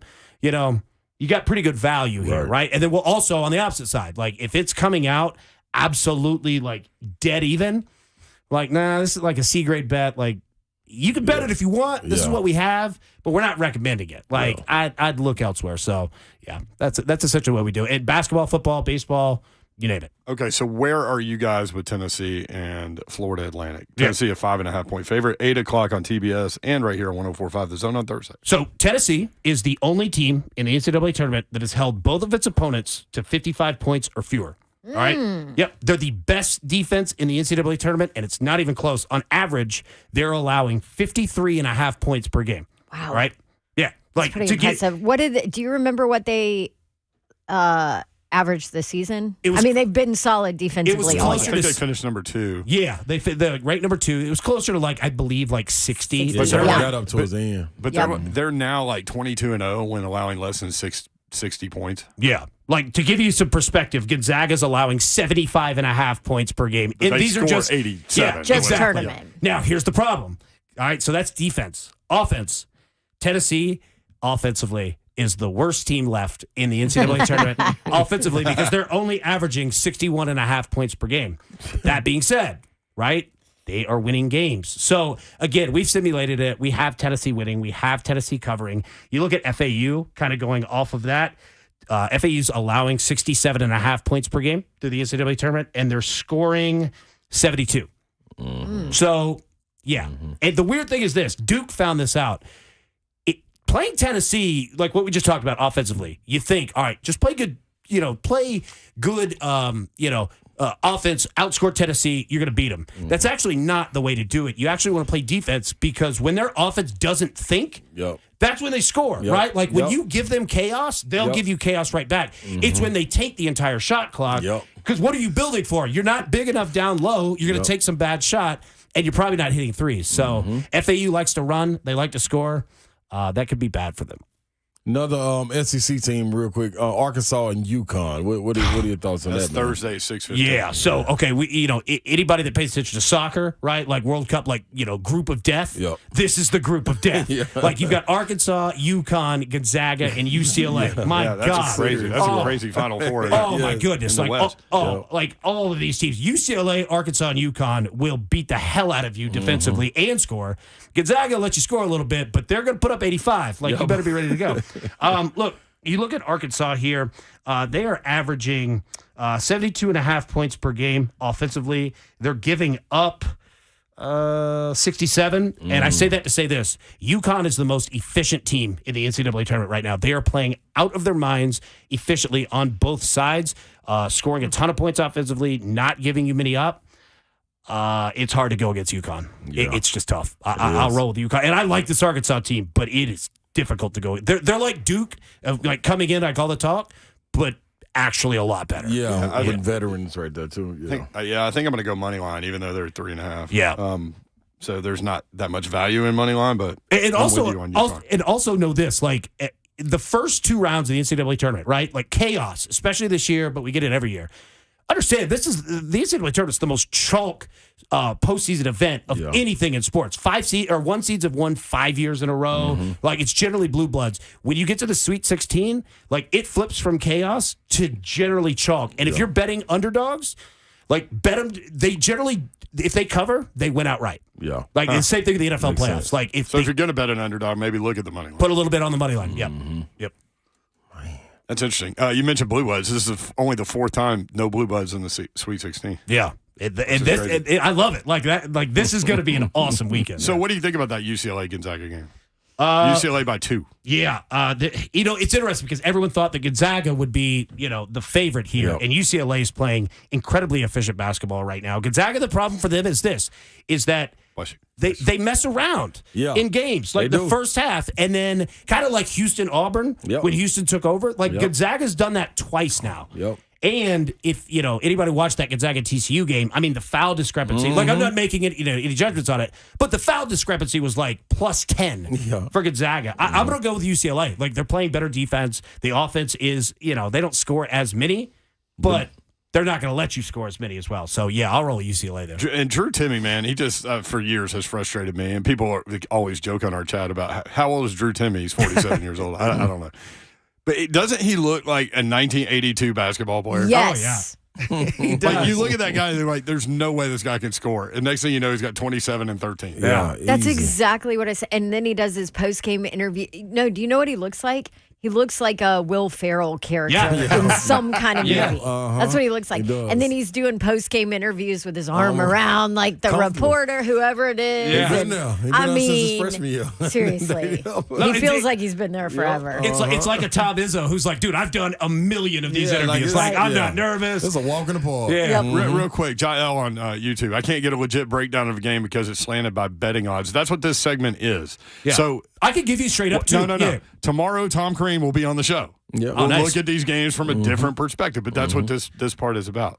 If y'all knew the numbers, like we know the numbers in terms of people wagering on sports now in this market. Yeah, this makes plenty of sense. All right, let's go to the South. Alabama, San Diego State. AB's like, I can give you both. Yeah, I know. Hold on now. If you need that, we can do that too. AB's a sports talk guy. Like, I mean, we know that. But, but also, I feel but Tom like Crean's coming on tomorrow, and we will break these down. Yeah. He's probably a little bit better than me, Pat. Yeah. The breakdown I feel like that you get because of the odds and the betting, it kind of tells you how the game's going to go. Like when I work a college football game, I absolutely talk to AB and Todd Furman and hear what, the books kind of think about it because it gives you an idea of the breakdown of what probably is going to happen in the game. Don, I appreciate it. And I'll say this. I could give you a projected score based on the data percentages that we have. So Tennessee, we've got Tennessee 68.5, FAU 63.5. So right there. So again, you can look at it for betting. You can look at it just winning the game. Straight up. Yeah. Just competition. Alabama, San Diego State. San Diego State's one of those Tennessee, Michigan State, like really physical teams. What do you think about this matchup? Yeah, so we've got Alabama winning 72.5, 64.5. So that's just outside the number. Yep, just outside the number. And here's 7.5. Yeah, San Diego State is incredible defensively. All right, they are averaging.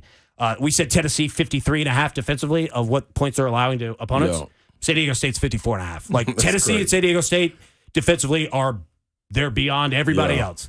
I feel like they've been under the radar. Very much. They like kind of. It's like is it because they're like on late at night and people don't see that? I mean, is that part of it? 100%. Every one of their games is 11:30 at night, right? Yeah. They average near 70 points. The problem is this: Alabama really didn't have too difficult of a time in their previous two games. They're rested. They're feeling good, and the louder the noise gets, better they play. Yeah. Like Brandon Miller's good to go. Yep. Good luck. I'll roll with Alabama. It's difficult, almost impossible not to. The interesting thing about Alabama, and we've talked about it a lot, is they are playing legit D now. Yeah. Yep. And that makes them especially scary because they had the largest margin of victory in the NCAA tournament game while shooting less than 40% from the floor and 30% from three. And they won by 23 points. Yep. I'll give you a number. I'll give you a number on that. All right. In their two games, NCAA tournament. All right. Alabama is leading all 16 teams in average points scored per game, 84.5, more than Gonzaga. Defensively, they're only giving up 63. Like, this team is playing incredibly on both sides. And that's what you want. Yeah. I'm going Alabama all day long on that number. And Yeah. San Diego State's going to try to do what Tennessee did to Alabama, and Tennessee got Alabama, is beat them up. Yep. Like Tennessee did to Duke. So We'll see. Can you stay another segment? Oh, yeah. All right, we'll do the Creighton, Princeton, Houston, Miami, That's Texas. a big number on the Xavier Creighton, Princeton. Big games coming up. We'll be right back. 3HL 104.5 The Zone.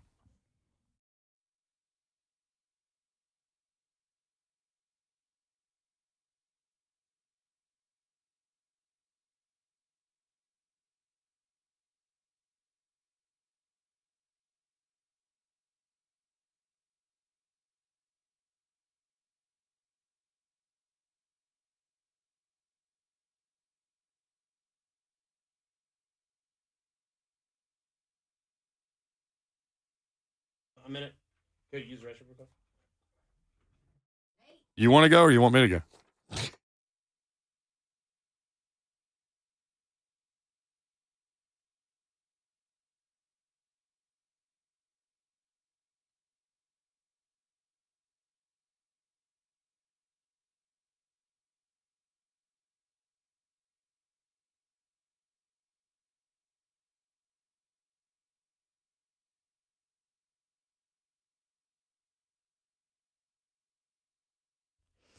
All right. You going to go or am I going to go? I'm going to go because I'm going to talk. Adam says on YouTube that he'll go because he heard me say I'll go.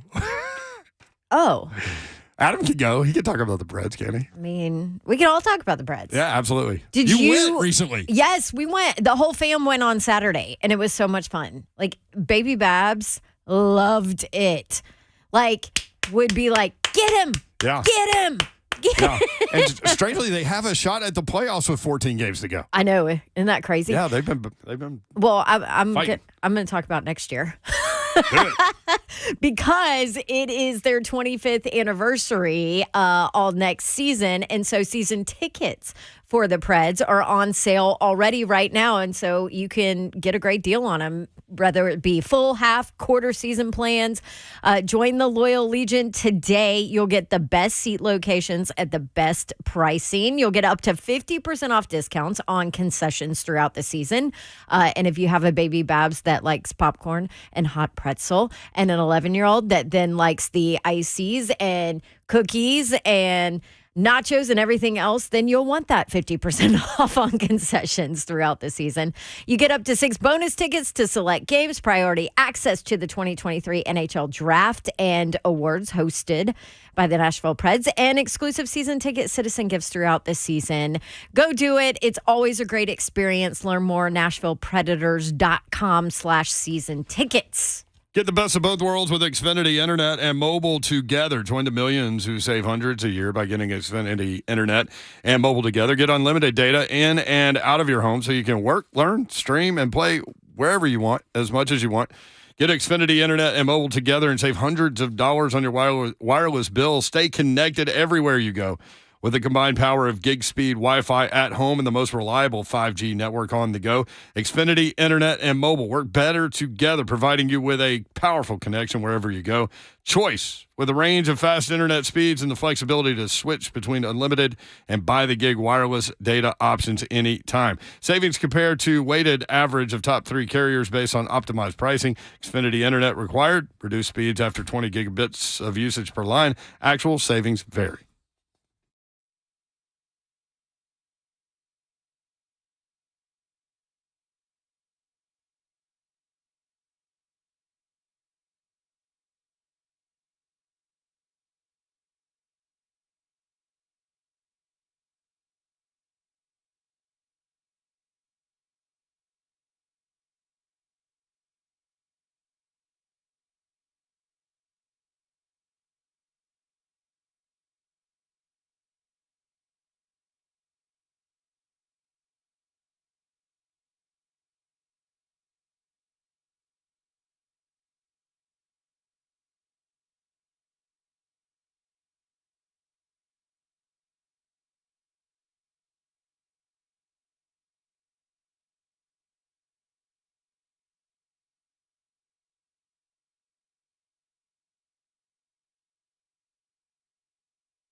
3HL 104.5, The Zone, Britt Doherty, Don Davenport, Ron Slay, Allan Bell from Sportsline.com. How's your bracket looking, AB? My bracket was busted in 5 hours. Yeah. So the funny thing is on our show, The Early Edge, like we had 2 shows that day, like 9 a.m. Where can people a.m. find you? At Allan Bell 247 on YouTube, at Sportsline, CBSSports.com, CBS Sports HQ, and Twitter, Allan Bell 247. Yeah. And you could find my bracket in the trash. So we had a morning show at 9 a.m. and then we had an afternoon show at 4 p.m. I didn't even make it to the afternoon show. Completely gone out of it. Arizona winning. Done. So, anybody have theirs alive? Like I got 12 of 16, all 4-4. Okay. Wow. I have Alabama winning it all. All right. Yeah. You're in a good spot, though. Vomit. Yeah. A really good spot. Yeah. I forgot what I got going. Wait, so you went on in the morning just talking complete trash? Oh, complete. I was about how you're going to win the bracket Yeah, challenge? like we have a very interactive audience. Like everybody was, in the pool. Everybody's included. And I was like, man, you guys don't even sign up. Like, I'm just going to run through all of you. And then, they let me have it in the afternoon. Rightfully so. What do I have? It don't matter. 12 of 16, 7 of 8, all 4. Here's the thing, though. Like, as long as your champion is still alive. Champion is alive. All right, as long as your champion is still alive. Look, if everyone's bracket is busted, no one's bracket is busted. Yeah. Just have your champion alive. I'm batting 70% throughout the tournament. Look at Slay. I'm out here fighting, baby. There you go, Slay. All right, Creighton and Princeton. Creighton is a team that I fell in love with and actually have them playing Bama in the Elite Eight and losing there. But a 9.5-point favorite, biggest spread in the Sweet 16 over 15 seed Princeton. Yeah. So first off, shout out to Princeton for real. Playing excellent basketball. Here's the thing, though. I'm going to roll Creighton here. They are incredibly efficient offensively, incredibly efficient defensively. And here's the thing. When you're a Princeton-type team and you pull the upset, okay, say you play on Thursday, all right, pull the upset, great. You play again on Saturday. Other team doesn't have time to cut film. You just get just a little bit, right? And you're amped up. Like it's basically like you're playing a doubleheader almost, right? Problem, you advance to that second one, go to the Sweet 16, you got to fly home, you got a week, you think about it. You know what I mean? And the other team, Creighton, gets to watch all the film they want on you. I'm going to roll with Creighton here. I think that been a great run for Princeton. I think it's probably coming doing that. What about Houston, Miami? Like you got Coach Larinaga, who's been there, and then you got Kevin Sampson, who's been there, and they're back again with a guy like Sasser. If he's healthy enough, like I ain't betting against him, but we don't know. Yeah. So Houston, man, like here's the deal with them. Houston's kind of like the 49ers, right? Like injuries and all kinds of things that are going on. Miami, dude, look out for them because one, they have 2 guards that are born to score. Yeah, like these dudes, they will score at any moment, at any time, from anywhere. Like, and there's I don't care who you are. There's nothing you can do about it. This team's going to score. They don't play a lot of defense, but this team's going to score. Houston plays a very slow style offense, right? They can get out and run with you, but they don't want to. They want to slow this thing down, and that's not Miami at all. But the problem is Miami can out rebound you too. Yeah. Like offensively, defensively, like they've got guards, but they've got bigs too. Yep. I'm going to roll with Miami here. I think that they're playing a lot better basketball than Houston is. I think Houston, great ending against Auburn. Yep. But for 15 minutes, Bruce Pearl was, smacking you around. And this Miami team, like, look what they did to Indiana. Like, good luck. By the way, shout out to Miami for knocking Indiana out of the tournament in the men's and women's bracket. There you go. Both to go to Sweet 16. The U coming back. Sorry, Travis Harder. I know. He was very annoyed last night. Sorry, Harder. Sorry. All right, Texas and Xavier. Texas favored by 4, the 2 seed and the 3 seed. Yeah, so Texas, man, shout out to them. They lost their coach in the middle of the year. Yeah. Didn't miss a beat. Not one. Didn't miss a beat. This team is like an excellent auto mechanic that you have. Look, they're going to give you all the effort. You trust them. They're consistent. They bring it, all right? Problem is this, man. Xavier can go. Yeah. Xavier could score. They could put up. I mean, then again, Texas can too. I'm going to say this. I'm going to go with Xavier, but man, this could be the best game that we have. And we talked about the group of death there, but It's hard to go against Texas. Like, this team's just been battle tested, and they just keep coming. So favorites to go to the Final Four: Tennessee, Alabama, UConn, and Houston is what we're looking at. Yeah. Would you have drawn that up before? No. Specifically Tennessee. But I mean, look at what all of these teams do. Like, they are not afraid to just play disgusting defense. Yeah, and just put up. You don't have to put up 100. What do they say? Defense travels. It always does. It does. Dude. I mean, look, Tennessee's defense is like trying to take a jacket off in the car. Like, it's just a mess from the jump. Like, you look at it. Great comparison, right? Like, and you look at these teams. Like, look at Duke with your seatbelt on. I cannot do it. It's impossible. Like, look at Duke when they came out. They started off it was like 6-0 or whatever. Mm-hmm. Game gets tied up, and then Duke just went 7 minutes. Like, they couldn't score. I mean, I'd never seen a Duke team. They were getting the shot clock. Actually, like, they were getting the shot clock run out. Like, they couldn't even get a shot. That was right? crazy. Yeah. Yep. What was the stat? They had 21 points in the first half, which is the fewest amount of first half points they've ever had in a tournament game. Ever. And I'll say That's this. Crazy. Tennessee, like, Rick Barnes could not have drawn that up better. Yeah. And just presented, here's how I want the game to go. Yep. Just take it. And that was the problem for Duke. Like, you try to outscore Tennessee. It's not the way to beat them, man. Yeah. Like, because when you give them chaos, they'll bring chaos back. It's what Tennessee's offense has to think about it, and they're running the shot clock. They get a terrible shot off. That's right. You can't take bad shots against Tennessee. No. And I'll also say this. Tennessee first half unders have hit like 9 games in a row. The numbers generally, the total sits around 60 to 63. Game usually comes about first half about 45. It was 59 with Duke, and it wasn't even close. Yeah. And it started off hot. Like, it wasn't even close. Did. Yeah. They just shut you down, man. Hey. So, Shut them down. Alabama, you think is the favorite to win it all? Yeah, they are. I think they're like, if you're going to bet a future right now, I think Alabama's like plus 300 to plus 350, depending on your book. Look, you could get good value. Like, if it's plus 350, you could actually bet 3 teams the same amount of money, right? And if either of those 3 hit, automatic profit. Now, you're not going to get as much as, plus 350. It's going to cut down. But still, like, if you want to kind of hedge this thing, like, that's how you play against the books and do that. Real quick. Yep. Yeah, go ahead. No, I was done. I'm yapping. Go ahead. Okay. Cousin Danny on YouTube. Allan, my tournament bracket was trash. Host, so how should we bet our money on the tourney? His bracket was trash because of one team, Arizona. Yeah. Because he picked Arizona to win it all. The national title, and they lost the first round. Yeah, it's tough. And like, that's what it is. But like, betting it now, it's all about numbers, and it's all about finding your value. Yep. And look, unders have hit like 72% of the games. Yeah, don't count on a ton of how points. have you done outside of Arizona as far as individual games? Yeah, I mean, are you doing okay? Like, it's hit or miss. Like, some spots you'll find really good value. Other spots you'll get burned like a Gonzaga, right? It's harder in the tournament because the people setting the lines know these teams so well. They have so many data points now on these teams. Like, ultimately, Plus, there's so many intangibles. Right. But, like, so I was going to ask you, like, from a betting perspective, if you can hit, like, 56%, 57%, like, people that don't bet think, like, if you're not hitting 80%, you suck. Yeah. No. You're looking for that 56, 57. If you do that or a little bit better, you're raking. And I'll tell you, I'll give you the biggest values that we have on the board right now, and they're all totals, okay? So Tennessee, FAU, the total's 131.5. We have the score coming in at about 126, 127.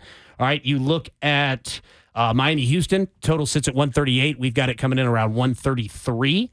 And then you look at Princeton, Creighton, totals at 140. We've got it about 137. So again, it's 3 points. It's one possession. Be careful. But like you said, like, these people and books are extremely market efficient on these. So when you find 3-4 points of value, that's why people that do it for a living have their own data points. Like, we always thought to, you and Todd Furman's got, like, power numbers for every team. And it's funny, he came and did like he's the best in the business, by the way. He's amazing. Absolutely. Like, so he came and did a visit, like a listener visit, like several years ago. And we went over to the Tin Roof, and people were asking him, this was like, I don't know, this was basketball season. People were asking him football questions about the next season. Yeah. And he was just like, about specific matchups. And he could just, like, in his head, he's like, Rain Man. He already had, like, at that point at least, and they changed, but he had his power numbers for each whatever school you wanted to ask him about. Yeah. And he could immediately come up with a spread He's in his head. He's unbelievable. Like, I like, no hyperbole. He is the absolute best in the business. Right. Yeah. So those guys come up with their spread, and then when it doesn't match up with what the spread actually is, that's where they go all in. Yep. That's 100%. And they do it by researching and with sources and injuries and all of those things. Yep. Man, fun stuff, bro. Yeah, that was fun. I miss you guys. Miss you. Man. Yeah. Love hanging out with you. It's going to be a fun weekend for sure. We'll do it again next week. Look forward to it. At Allan Bell 247. He will interact with you no matter what time of day it is. Very active. Yeah. In a good Twitter follow. I'll get up to pee at like 3 a.m. Check Twitter. We're talking team totals. Yeah. All right, when we come back, Nick Saban, did he take a shot at his basketball coach? We'll do that next. 3HL 104.5 The Zone.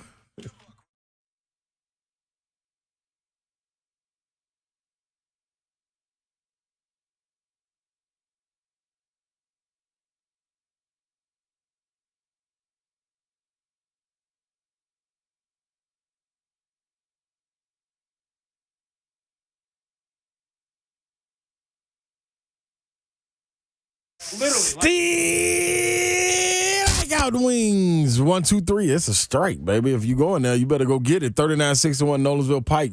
123 Ewing Drive. That's the other location. And also right there in White House, truck out there running, and it's always good because it's the home of Sweet and Sassy.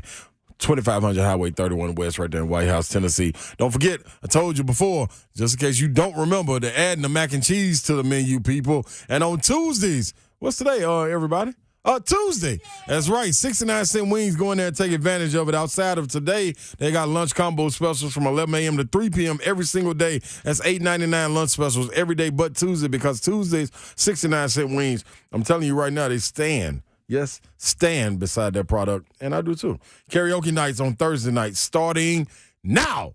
It's already popping, man. Make sure you get over there on Thursday nights. We're going to have to get out there and get a little karaoke night in. Let Bab sing Regulators, Wing Up. Okay, mount up or wing up. Either one of them. Hey, but this is what I'm telling you. The home of Sweet and Sassy, get the wrong sleigh. Sweet and Sassy lemon pepper with the Cajun ranch fries with the cheese melted all over the top. It's phenomenal. Still, I got wings.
And could the Titans actually have a new quarterback before that day? Well, depending on if you like the odds or not, that could be the case. Good evening from the Superbook.com sports desk. I'm Joe Hunk.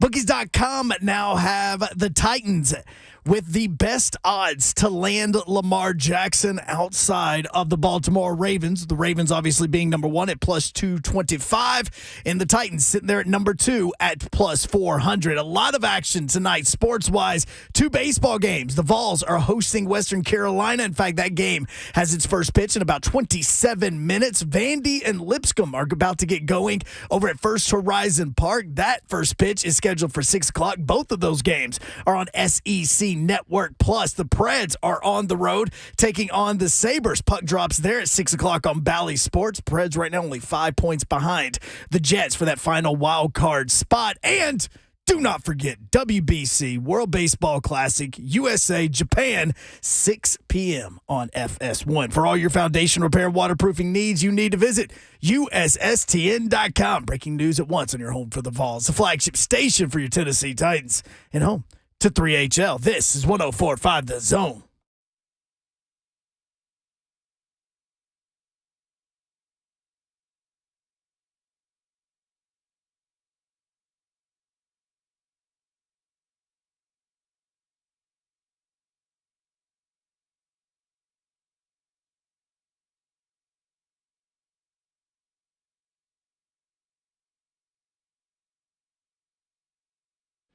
HL 104.5, the Zone 5 o'clock hour. What up, Nashville? Brent Doherty with you. And there she is, Dawn Devin. Babsy! Dawn Happy Tuesday. Had an event last night. I don't know if it was an event. Oh, me and Slay were just... I mean, it was we an were event. just looking forward to hearing how this thing went. Had to be great. Yes. Consignment sale at the factory in Franklin. So is Joe. Joe is excited. Who's Joe? Hunk is excited. Oh, Hunk, yeah. Joe. Hunk's wife should be excited because you get all the baby Babs pass-me-downs. Darn right we do. Including all the Auburn shirts. So, I'm loving it. I put some in this latest bag, by the way. How Hide aggressive them from your wife. of a situation was it? We were worried about like assault and battery charges. Oh, yeah. Y'all, this is like, Attack listen, mode. you don't mess with mamas at a consignment sale. On top of it, it's an upscale consignment sale. Oh. Yeah. Strange flex there, but okay. No, that's not a flex. That's That's what just, it is, that's huh? telling you that there's even more crazy involved. Upscale it. Yeah. Yeah, so I have shopped at this sale before. So this year I consigned a little bit and I'm working it. It's a nonprofit at the end of the day. It helps a charity. They choose a different charity every single year to help. And you know, it's great. I've loved it in the past because I can get good clothes for like good prices, Right. but I've always shopped on like day 3 of the sale. It's not a big deal. Well, now I'm volunteering my time and working at the sale this year. So I get to shop first. Well, that was 6 o'clock last night. Yeah. Y'all. Did you get to shop first? Well, no, because our show doesn't end That's till right. 6. That's So true. by the time I get to the factory in Franklin, it's like 6:28. Oh, I mean, these women already had piles and piles of clothes that they had pulled off the racks and shoes, like 15 pairs of shoes all in their little corner. And then they sit there for like 4 hours and they go through everything to double check and see what they want to. Y'all, I am a rookie. I don't know what I'm doing here. Yeah. I mean, in the You didn't big get that items, they've manual. already ripped their tags for their big items. And so those are all gone. It's nuts. I can only imagine. Did you find anything? I hate you because you know at is this Babsy. time in the car, Mr. Babs is listening. This is Babsy. You Of think course Babsy I found did. anything? And I spent, and there's no point in consigning because Shopping. you're just spending the money on whatever else is in there. Yeah. Just swap it out. I mean, it's ridiculous. But I'm like, oh, but look, it's this cute designer outfit that's going to look adorable on Baby Babs. And it's normally like $70, which I would never pay $70 for this. But here it's only $10. So you might find 7 items for $70. Exactly. So it's a bargain, but you're still spending money. What a bargain for me. So I know, but I'm a rookie. I need Over- to learn. over under 450. Again, I hate you. Turn your radio off, Mr. Babb. Oh. Moving on. Honk, y'all get some good stuff after this 3-4T wave here. I am Look at so Laura. pumped. Laura said there's a whole thing out there. It's a whole new wardrobe. It's a whole thing. It's like a whole business. It's like, I mean, I'm telling you, like, I need to hear from somebody who's a pro at this so they can fill me in on what you actually have to do. Y'all, this is not a knock on these women, but they're crazy. I'd put them in charge Sound like of a Royal Rumble to me. This is not a knock on these women, but they're crazy. That's what was going on. I mean, I'm when crazy we too. enter Like, the crazy's music not plays. bad. Yeah, good crazy. We should put You're them in charge of the Titans' salary cap. You're a lovable crazy. Like, it's funny. Like, I like to make you crazy, honestly. They have so many players racked up in the corner. If they were in charge of the Titan salary cap. Your husband has responded. Oh, he did not. I'm at the bank. Oh. Taking out a loan due to last night's purchases at the consignment sale. This guy here is dead. Cross him often. Rip. People just don't know, man. Harder could easily sit in here and be the fourth guy. Like, he's so funny. Oh, my gosh. All right. Bama coach Nick Saban suspended defensive back Tony Mitchell. Mitchell, for those that don't know, driving 141 miles per hour as he attempted to flee police in Florida last week before being arrested, according to Holy moly. I didn't know that was the number. 141. Arrest report obtained by AL.com. Mitchell and a passenger in his vehicle, Christopher Lewis, were arrested Wednesday by deputies from the Holmes County Sheriff's Office and charged with possession of marijuana with intent to sell and or deliver. Lewis also charged with carrying a concealed firearm without a permit. Jeez. 226 grams of marijuana, just under 8 ounces. I have no idea if that's a lot or not very much. Apparently it is. I'm not in that world. Sound like he had a cool little sack. Slay. Dawn needs information on that. We need information on this. He should have been at the consignment sale. Yo, he was at it. He was on his way. It sound like That's what he was. That's where he was driving to, apparently. Those ladies needed it. 141 miles per hour. Good gracious. They had more than $7,000 in cash in the vehicle. That's part of the problem. So you're telling me the bag was actually bigger before this? Ooh. Yeah, that's a bad look. Yeah. Police initially pursued Mitchell after observing him driving 78 miles per hour in a 55 mile per hour zone, according to the resort report. Mitchell's black Dodge Challenger then accelerated to a high rate of speed and eventually was clocked at 141 miles per hour before police lost visual of the vehicle. That was rolling. So then Nick Saban had some things to say. And keep in mind the basketball program had some issues, and Brandon Miller still playing. A lot of people that read headlines and don't dig in had a lot of problems with that. He's got an armed security guard with him now. With the NCAA tournament, and Coach Oates said, if you knew, really? Yeah, if you knew what he was dealing with, you would understand why he has an armed security guard. Mm-hmm. But this is what Nick Saban had to say, and a lot of people think this was Nick Saban taking a shot at Coach Oates.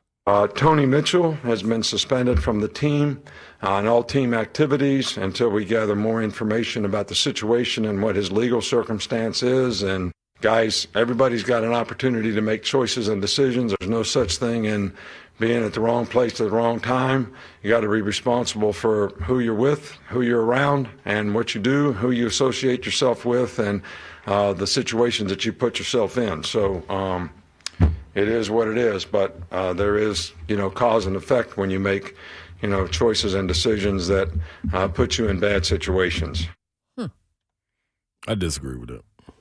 You disagree with what he said? There's no such thing as being in the wrong place at the wrong time. Yeah, so let's talk about that when we come back. Also, it is a that's exactly what Nate Oates said about Brandon Miller, word for word. Yeah, that's a lie. Well, Slay dug up a previous example where Nick Saban took a different approach. So we'll talk about that and obviously get your take, Slay, on this. The story says Dodge Challenger, and I just read it, but I'm sure it's a Dodge Charger. But anyway. Now it could be a Challenger, too. Oh, there is a Challenger? Yeah. Okay. Yeah, Challenger is on everything. Yeah, Challenger is the 2-door, Charger is the 4-door. Oh, I got you. Yep. I got you. I haven't seen the Challenger. All right. So all that coming up next, 615-737-1045. Challengers go 144? Chargers do, too.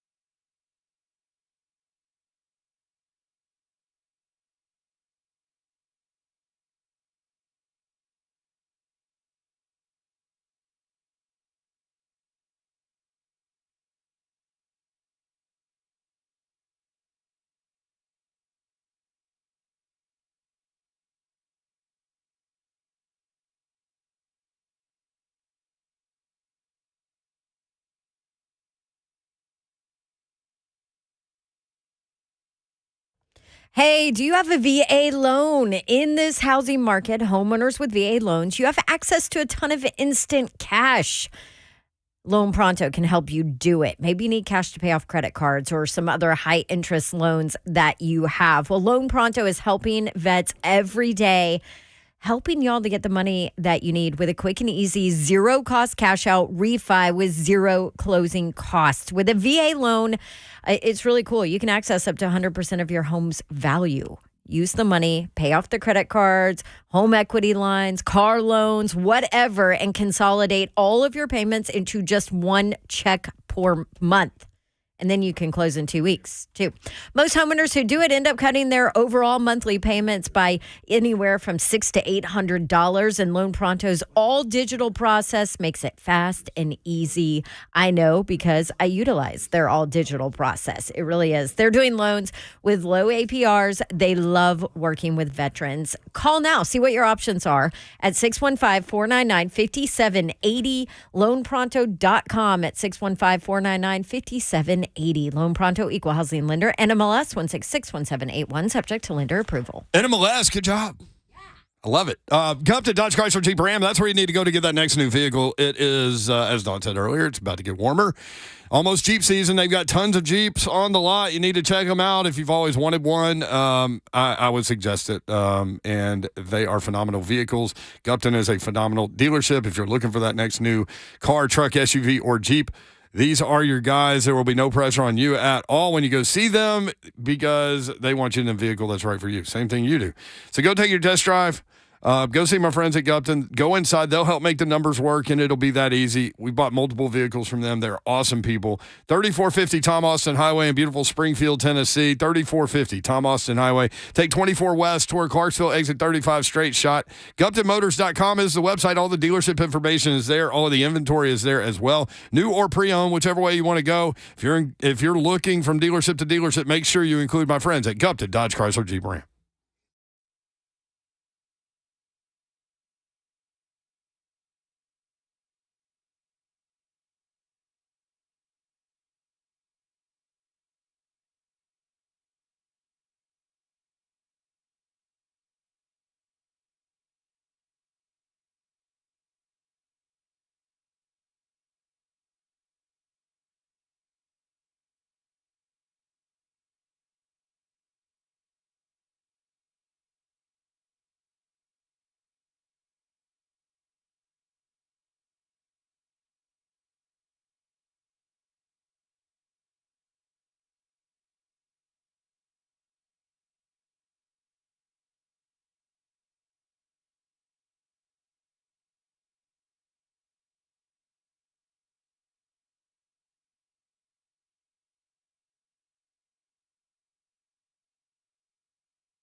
3HL 1045 The Zone. But it's a legit point. To cousin Danny in the borough, or of the borough, I apologize to you that I don't know what a Dodge Challenger is. I'm sorry. You're going to HE double sorry. hockey stick for that, Mayor. Dang, Danny, you are focusing in on little crap, bro. Gosh. I don't know what cousin Danny is talking about in the chat. Like, doesn't he have, I have no idea what he he's more to worry complaining about. Whether or about. not I know the difference between a Dodge Challenger and a Dodge Charger. Like, seriously. is no. Go do something else, man. Jake and Brentwood, and then we'll get back in it. Oh, Are Jake, we what's up? supposed to know that? I don't know that. Supposed to know everything, Dawn. Jake, what's up? Jake knows everything. What up, Jake? No, I do not. How's your bracket looking, Jake? I do not. I do not know what a Challenger versus a Charger is. Sorry. Well, then you're just going to get run down in this town. Hey, what's your bracket look like, bro? Suck egg mule. What? Suck egg mule. Suck egg mule. Suck egg mule. Okay. I've never heard of that. That was a good Is that a first? Yep, that's a is first, a Jake. first. Yeah. That's a first, Jake. Yeah. Y'all need to, grow up in Mississippi, and you'll learn what a suck egg mule is. Suck egg mule, okay.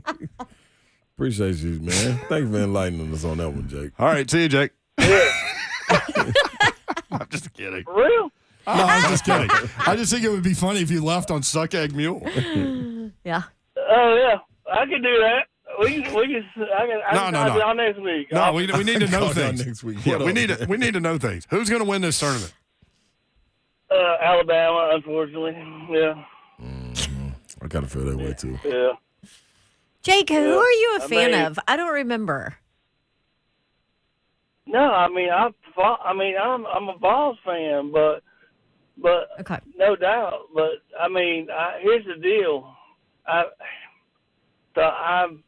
My wife is an Alabama girl, so Oh, I'm You know. sorry. yeah. So we gotta make Mama happy and all that. So how's y'all's brackets doing? I'm still solid. Yeah. All my Final Fours are still alive. I decided not to do one this year. What? Did you forget? No, I decided to not do one after I picked Arizona to win and my bracket got destroyed. There you go. So I'm like, I'm done. I'm not even going to do this year. Not even keeping up with it. How do you decide not to do one when you're? How's that work? No, he did it. He just picked Arizona to did. win it, Yeah. so it was He just done in 5 hours. decided, yeah, he just lost early. So it's like, okay, I'm out. Yeah, brackets are dumb. Especially when you choose a team to win and they lose in the first round in the first 5 hours. The brackets have been nuts. They've been absolutely stupid. Hey, Jake, I mean, you know why nobody wins $1 million? Yes. Yes. hey, Yeah. Jake, what's the most exciting thing that's happened to you in like the last month? So I'm gonna tell a little story, and that I can relate. So Babs was talking yesterday. I called in earlier, but then everybody got busy. So Babs was talking about her the 17th, right, the March, whatever. I got so tore up over the weekend. I didn't know if I found my rope or lost my horse. That's the most exciting thing that's happened to me lately. But you did have a rope in hand. I got so tore up. I didn't know if I found my rope or lost my horse. I didn't know what happened. Yes, sir. Yes, sir. Oh, Ron does not know anything about that. No, I know. Yeah. I got you. I got you, baby. You have a source? No, I ain't got a source. May have your rope. Oh, man. Yeah. That's where I'm at. All right. That's where I was at. Well, have a good weekend. All right, love you guys. See you. Have a good weekend. See you, Jake. Jake loves to tell us have a good weekend on Tuesday. Yes, every Tuesday. It's only Tuesday. Yep. Damn it, He also Jake. loves zigzags and Colt 45. Is that true? Yeah, that's what he said. And apparently that's downers. who was sponsored by. Apparently what? Downers. No, he's usually very Always. He's usually super upbeat. I feel like he was a little Well, Matt says somebody. he's a little slow today. Matt said somebody buy that man a coffee. Oh man. All right. All right. Here we go. Jake's laugh always right. gets me though. Before we get He your just take sounds fried. on what Nick Saban had to say, for those that just got in the car or whatever, here's what Nick Saban said about his player, Tony Mitchell, that was arrested last week. You got it? Oh, please. I still have the banjo music playing. Didn't want that to go over the air again. Yeah, that's probably not a good one to go under Nick Saban talking about this. How did you have random banjo music and you didn't have Let's Get It On by Marvin Gaye? That's amazing. Just because, random banjo music just fits Jake right now. So I just figured it'd be good to play underneath him. But anyway, here's Nick Saban. Tony Mitchell has been suspended from the team and all team activities until we gather more information about the situation and what his legal circumstance is. And guys, everybody's got an opportunity to make choices and decisions. There's no such thing in being at the wrong place at the wrong time. You got to be responsible for who you're with, who you're around, and what you do, who you associate yourself with, and the situations that you put yourself in. So it is what it is, but there is, cause and effect when you make, choices and decisions that put you in bad situations. Well, that's a change of tune for Coach Saban. Yeah, you found something from earlier, but a lot of people, it's going all over the internet, that think that Nick Saban was taking a shot at Coach Oates and the way he handled the Brandon Miller situation. You found something. Another player got arrested for a very similar thing. He didn't try to outrun the police, but this is the big dog, though. Yeah, that too. Yeah, this is in 2016. Cam Robinson and Hootie Jones both got arrested for sitting in a park at 2 a.m. Both were charged with possession of marijuana. Jones had a gun sitting on his lap. A second gun, determined to be stolen, was under Robinson's seat. Now, Alabama's coach Nick Saban said multiple times he'd wait for the legal process before deciding punishments for his two players. Wait on that to be done. He ain't just going to kick him off while he listens to him like he said he's going to do now. But this is the big dog, Cam, and Hootie also.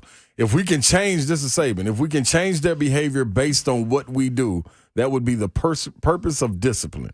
Discipline is not necessarily just punishment, which a lot of people view it in that way. It's how do you change somebody's behavior so they have a better chance to be successful. That's the way we've always done it. That's the way we always try to do it. That's the way I like to do it with my own children. I think that's the way most parents like to do it with their own children, end quote. So. Really seems like he was using that as an opportunity to go at the basketball program. It had to be, unless he just changed his thought process, because he all of a sudden gave grace to someone that was at the wrong place at the wrong time around. Which doesn't happen. Now, that don't. According to Nick Saban. And around somebody, which was a teammate. Like, I'm lost on that. Would we be saying the shot at Alabama basketball if he hadn't used that exact phrase, wrong place, wrong time? No, but he used it word for word, exactly what Nate Oates said. Now, I understand that Nick Saban's getting older. I get that. But he's a very smart man. Yeah, you know what he's doing. He knows exactly what he's doing. Yeah. There's a reason he said that exact phrase. Yeah. There's a reason. Yeah, and you understand your platform. It's the same thing if Cal comes out and says this is a basketball school. Come on, guys, get it together. And Stoops is like, wait a minute. Hold on. Forget you, dude. Yeah, well, that's why those two went at each other. Saying? Exactly. So it's and that's why Cal said that later to jab back. Exactly. Let me ask you another question. would Nick Saban have used that as an opportunity to go at the basketball program if the basketball program wasn't dominant this year? Because I've been around these football guys sometimes that want to be the big dog on campus, and if somebody pops up with success, they don't necessarily like it. See, I don't know, because I feel like a lot of his – I mean, I don't know either way. I'm just saying that does happen. Yeah, without question. I just feel like a lot of his success, Nate Oates' success, is – I mean, a small piece of it is attributed to Nick Saban, of course, as well. You know what I'm saying? As an example, John Calipari. We're a basketball school. Yeah, remember? So that's what I'm saying. Like some of those. Yeah, no doubt. I just think like when a guy like Brandon Miller steps on campus, what do? Oh, Nick Saban, you need to holler at him. We looked at the SEC when they did the Southern Roots of basketball. Mm-hmm. When he was at LSU, the reason they got Simone Augustus is he told Coach, hey, when she get on campus, call me. I'm on the way. Don't think he stopped doing that. You know what I'm saying? You get these guys. So you don't think that had anything Colin to do with Sexton, when Avery Johnson was there, I mean. Right, like, so then why, though? Like, why would he go out of his way to use the exact words? I think it's to grow. To me, I think it's to try to get some separation away from that.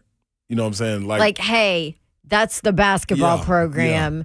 Our football program is clean. Yeah, we ain't going for that. Leave us here. Mm-hmm. Yeah. Even though you look at the history and it's not, and you're being graceful in those situations. When you're saying wrong, and the words you choose, wrong place, wrong time. Wrong place, wrong time can happen. I've been in the wrong place, wrong time. So other coaches in recruiting will use the Brandon Miller thing, and he's trying to separate from that a little bit. I just think maybe just the noise around it, period. Yeah. You know what I'm saying?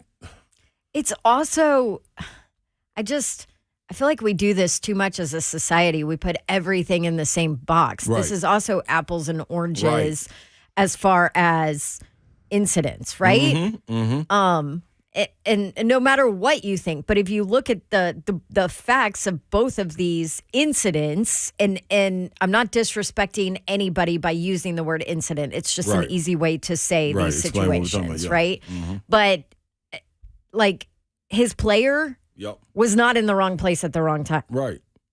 His player was involved. Exactly. Do you know what I mean? We're comparing apples and oranges here. Exactly. And this, I did find it odd that he flat out used the same exact words. I found it interesting. And I think even more interesting, even with the facts that have come out after the trial that has taken place with what's on deck, like it gives me a totally different look at not the tragedy that happened, but the things that led up to it. Mm-hmm.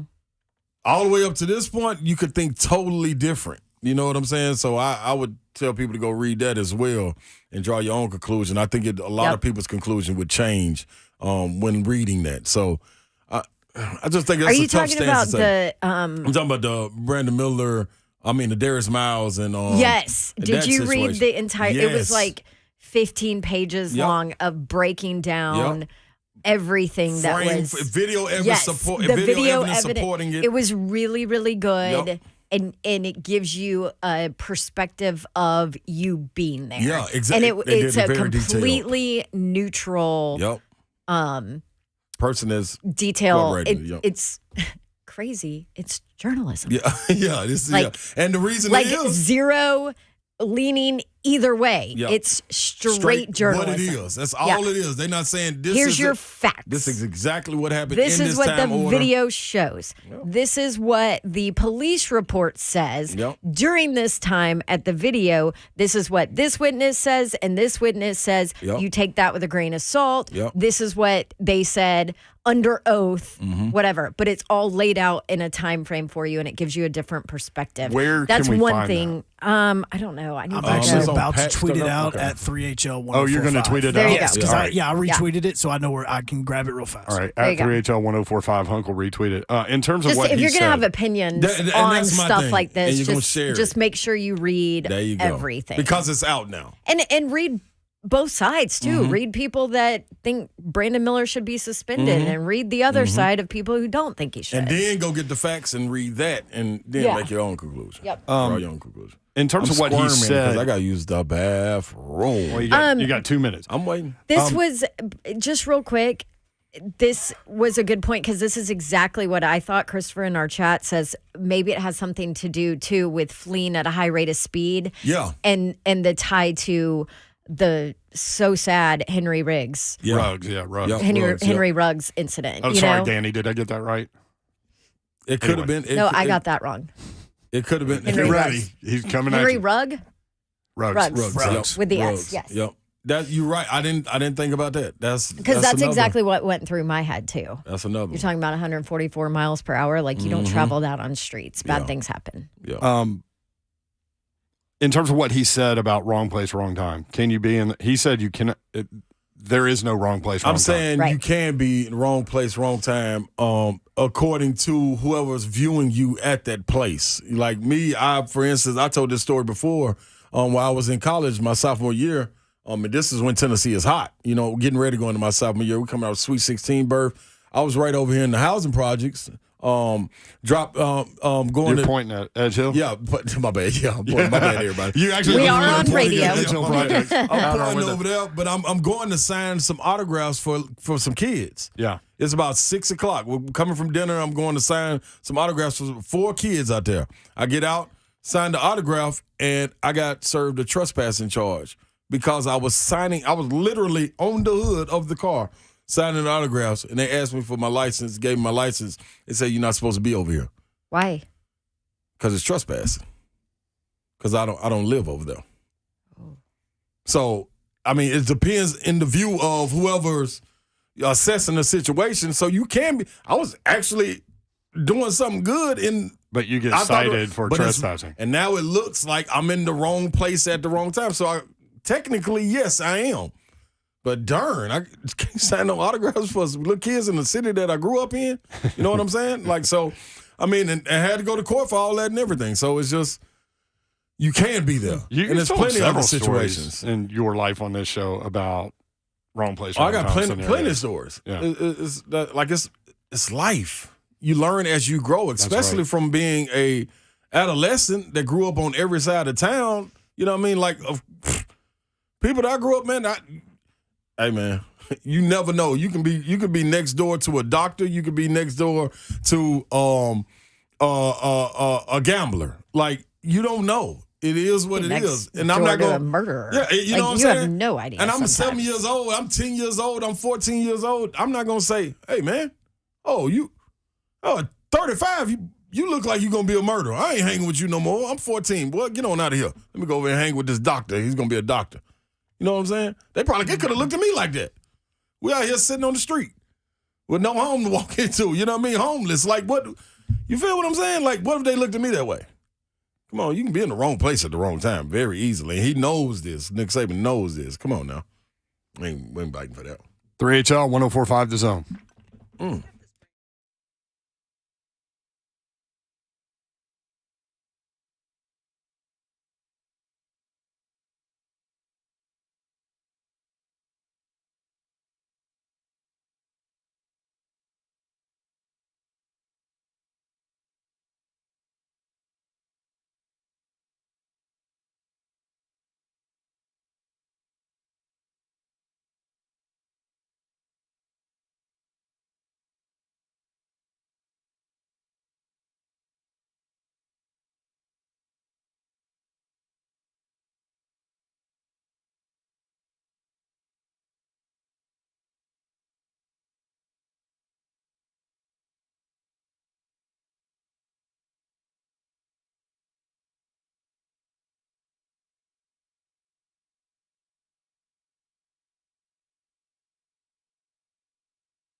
Accurate Mortgage, want to tell you about my friends there. It is that time of year again when the housing market starts to heat up.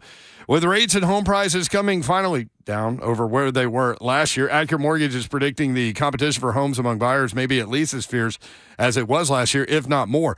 So now is the time to get pre-qualified for an Accurate Mortgage home loan so you can be one step ahead of your competition and win the house of your dreams. Accurate Mortgage has many options to help make your new mortgage more affordable, such as their payment reduction mortgage, perfect for easing into your new payment. Carl Wise said, This was our second time purchasing a home, and we were surprised how seamless the process was compared to the other lender we went with on our previous home. We would definitely use Accurate Mortgage again in the future. For more details, visit Accurate Mortgage today, AccurateMTG.com. Accurate Mortgage Group, a division of Acopia LLC, is an equal housing lender, NMLS number 4664.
3HL 104.5 The Zone. Tupac. R.I.P. Where are we on Tupac? Is Tupac still alive? Allegedly R.I.P. Yeah. Is he on an island somewhere? I don't know. I think by this point. He got to be gone, right? Yeah. Right. And see, the thing is, like, people get worked up when, like, dead artists put out new music. Well, I mean, their estates have access to, like, it's not like these guys write 8 songs and put them out. Mm-hmm. They write, like, 25 songs, pick the best 8, or what they think in the moment is the best 8, and put those out. And the others may not see the light of day. Like Prince's Vault. And then you listen to them and you go, oh, these aren't that good. That's why they didn't go out originally. They didn't make the cut the first time. Oh, man. All right. Let me go into the show packet. Let's see what we've missed today real quick. Colts news. What? They signed Gardner Minshew. Nathaniel. I mean, he's an entertaining but he'll a good backup. I think in his role, we know what the expectation is, and he fulfills his expectations, and he loves that role. I would love that role too. That's cool. Miami knocked out Indiana in men's and women's basketball brackets. Big John Henderson named to the Tennessee Sports Hall of Fame. Big Joe. Oh, you got to do that. I listened to that this morning. You guys got to surprise him. Oh, that's Brad great. Willis Yeah. was in studio. Yep. You and Ramon got to kind of make it special, huh? Mm-hmm. That's my guy, man. So Was he excited? Oh, he was. He was caught off guard. So I got out of the car cool. after he was kind of like, man, Yeah, like he didn't know what to say or react, because that's him, right? He doesn't like the attention. Nope, not at all. Always shunned away. Always put the spotlight on others, man. Great dude, man. Yeah. DHB on YouTube. Tupac's pretty busy being dead. Wow. Allegedly. Wow. Cam Newton will throw at Auburn's Pro Day. He'll be 34 in May. Did not play last season. I mean, they got receivers coming out. Somebody got to throw to him. Don't they? Flip it. He's got to be able to throw to somebody. But wasn't that the thing? I don't know how much. I'm not sure how much talent is there right now. People said he had in a Auburn or cannon in today. Cam? People said what? He had a cannon today. Because their pro day was today. Right. Yeah, so he had a lot of people that were there saying he looked fantastic. Yeah, on air, you better. You're a freaking Super Bowl quarterback. Do you take those people's words, huh? Lord, no. Yeah, but what are they gonna say, look, it's just what was said. I was Like, just oh, adding Yeah, to are the you kidding me? discussion. No, Auburn people just want to be negative about whatever That's what it football is, coming out of it. Yeah, Yeah, but so not in if they're this positive, yeah. Yeah, Hunk don't even like the What's coach. bad is they had their pro day and everybody was talking about Cam. Nobody actually talked about like Tank, the running back. That's See, actually but going to play that's in my the whole NFL. point, and that's why I had part of the issue with it. I'm like, oh, great, here you go, get all the attention, make it all about yourself, and these young kids who are trying to get a look. But Tank had to do good though, didn't he? Like, I mean, Tank's Tank. yeah, You know what that's you're you getting know with what you're that gonna get. his Yeah, game, yeah, right? Yeah. And all He's that such an matters is awesome the guy. scouts. As long as it was scouts there, it's cool. Cam can steal the spotlight. Like he's a what's He's the a word? large personality. Thank you. Boom. Thank you, Babs. Very Browns big personality. have signed Josh Dobbs as their backup quarterback. So Titans Dobbs fans, there's that news for you. Tennessee AD Danny White against Florida Atlantic AD Brian White. They're brothers. That's where the other brother is, huh? Yeah, Georgia basketball coach Mike White. And the dad was like an AD at Duke forever, right? And the Yeah. sister is too. I think she's Sister is too. in Yeah, sports that's right. too, right? Yeah, she is too. Yep. I I met the Oh, sister. it's a talented, smart family, huh? Man, they know what to do. What? Okay. World Baseball Classic. Y'all been watching this? Oh, going down. I know tonight. Hunk has. Yes, I haven't. I will have. watch it tonight though. Major drama, incredible tournament. Hey, Hunk, real quick, while I'm talking about this, go to my Twitter feed, and Barstool put out the Japanese call of Japan with the 2-run double walk-off win last night against Mexico. It is phenomenal. So it'll take him a second to get that. It should but- be in there. Safe played it earlier. Oh, he did? Yeah, you ought to be able to pull it up. My bad. Championship game is tonight, USA against Japan. USA, the defending champ. Japan's won twice. You could get a scenario in a close game. You're betting it? I mean, You could get You're it. betting baseball? I might as well. It's 6 o'clock. Come 6 on. o'clock, I'm going to be watching. You could get a scenario where you get Ohtani against Mike Trout. Ohtani on the mound against Mike Trout That'd be awesome. in the 9th inning with the game on the line. It's amazing. Two best players in baseball actually getting to play in a meaningful game. How crazy is that? I mean, that's what happens when you play for your country, right? Yeah, and when you play for the Angels. And when you play for the Angels, and basically this is the highlight of your season in March.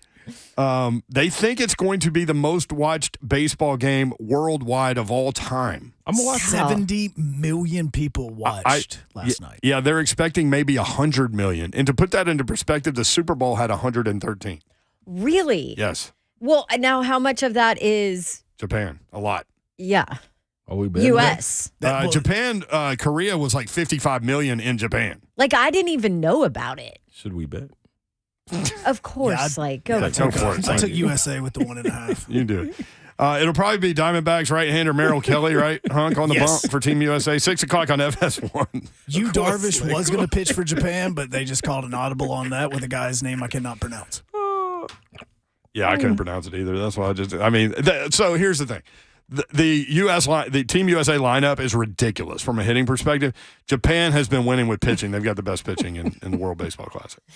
Yeah, which is why this is such a big deal. And honestly, this is the best matchup that Major League Baseball could hope for because you have the two biggest baseball markets going at each other in the championship. Here is USA and Japan. So Japan yesterday, 2 runners on, down by 1, last at bat, walk-off situation. You can tell that they got it done. Here it is.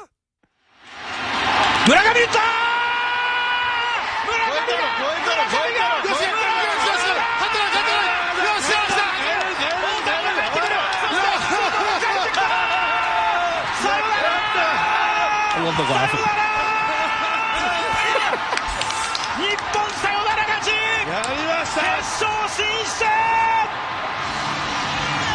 You know what's sad about that? They could have been cussing up a storm right there. We have no idea. No idea. No clue. I mean, to me, that sounds like gibberish, but I wonder to Japan guy if English sounds like gibberish. Oh, without question. Of course. Yeah. I'm trying to find it. So when I was in high school, people at Heupel thought that Portuguese was the easiest language to learn. So many people took Portuguese. What? Yeah. I wanted to be different, so I took French. I thought there would be prettier girls in taking French. So I took French. Oh, I'm all in. Did you take Slay's betting? Did you take French in college? Yes. Yeah, see, I switched it. That was stupid. Why did I not take Spanish? I don't know, but I took Spanish in college. Then I mixed them all up, and I took it during Spanish season. and French are similar. It was Come on, bad. USA. Yep. Slay's over here in his own thing. I'm in. Let's go, USA. I got to find a shirt. Is Tupac still alive, Slay?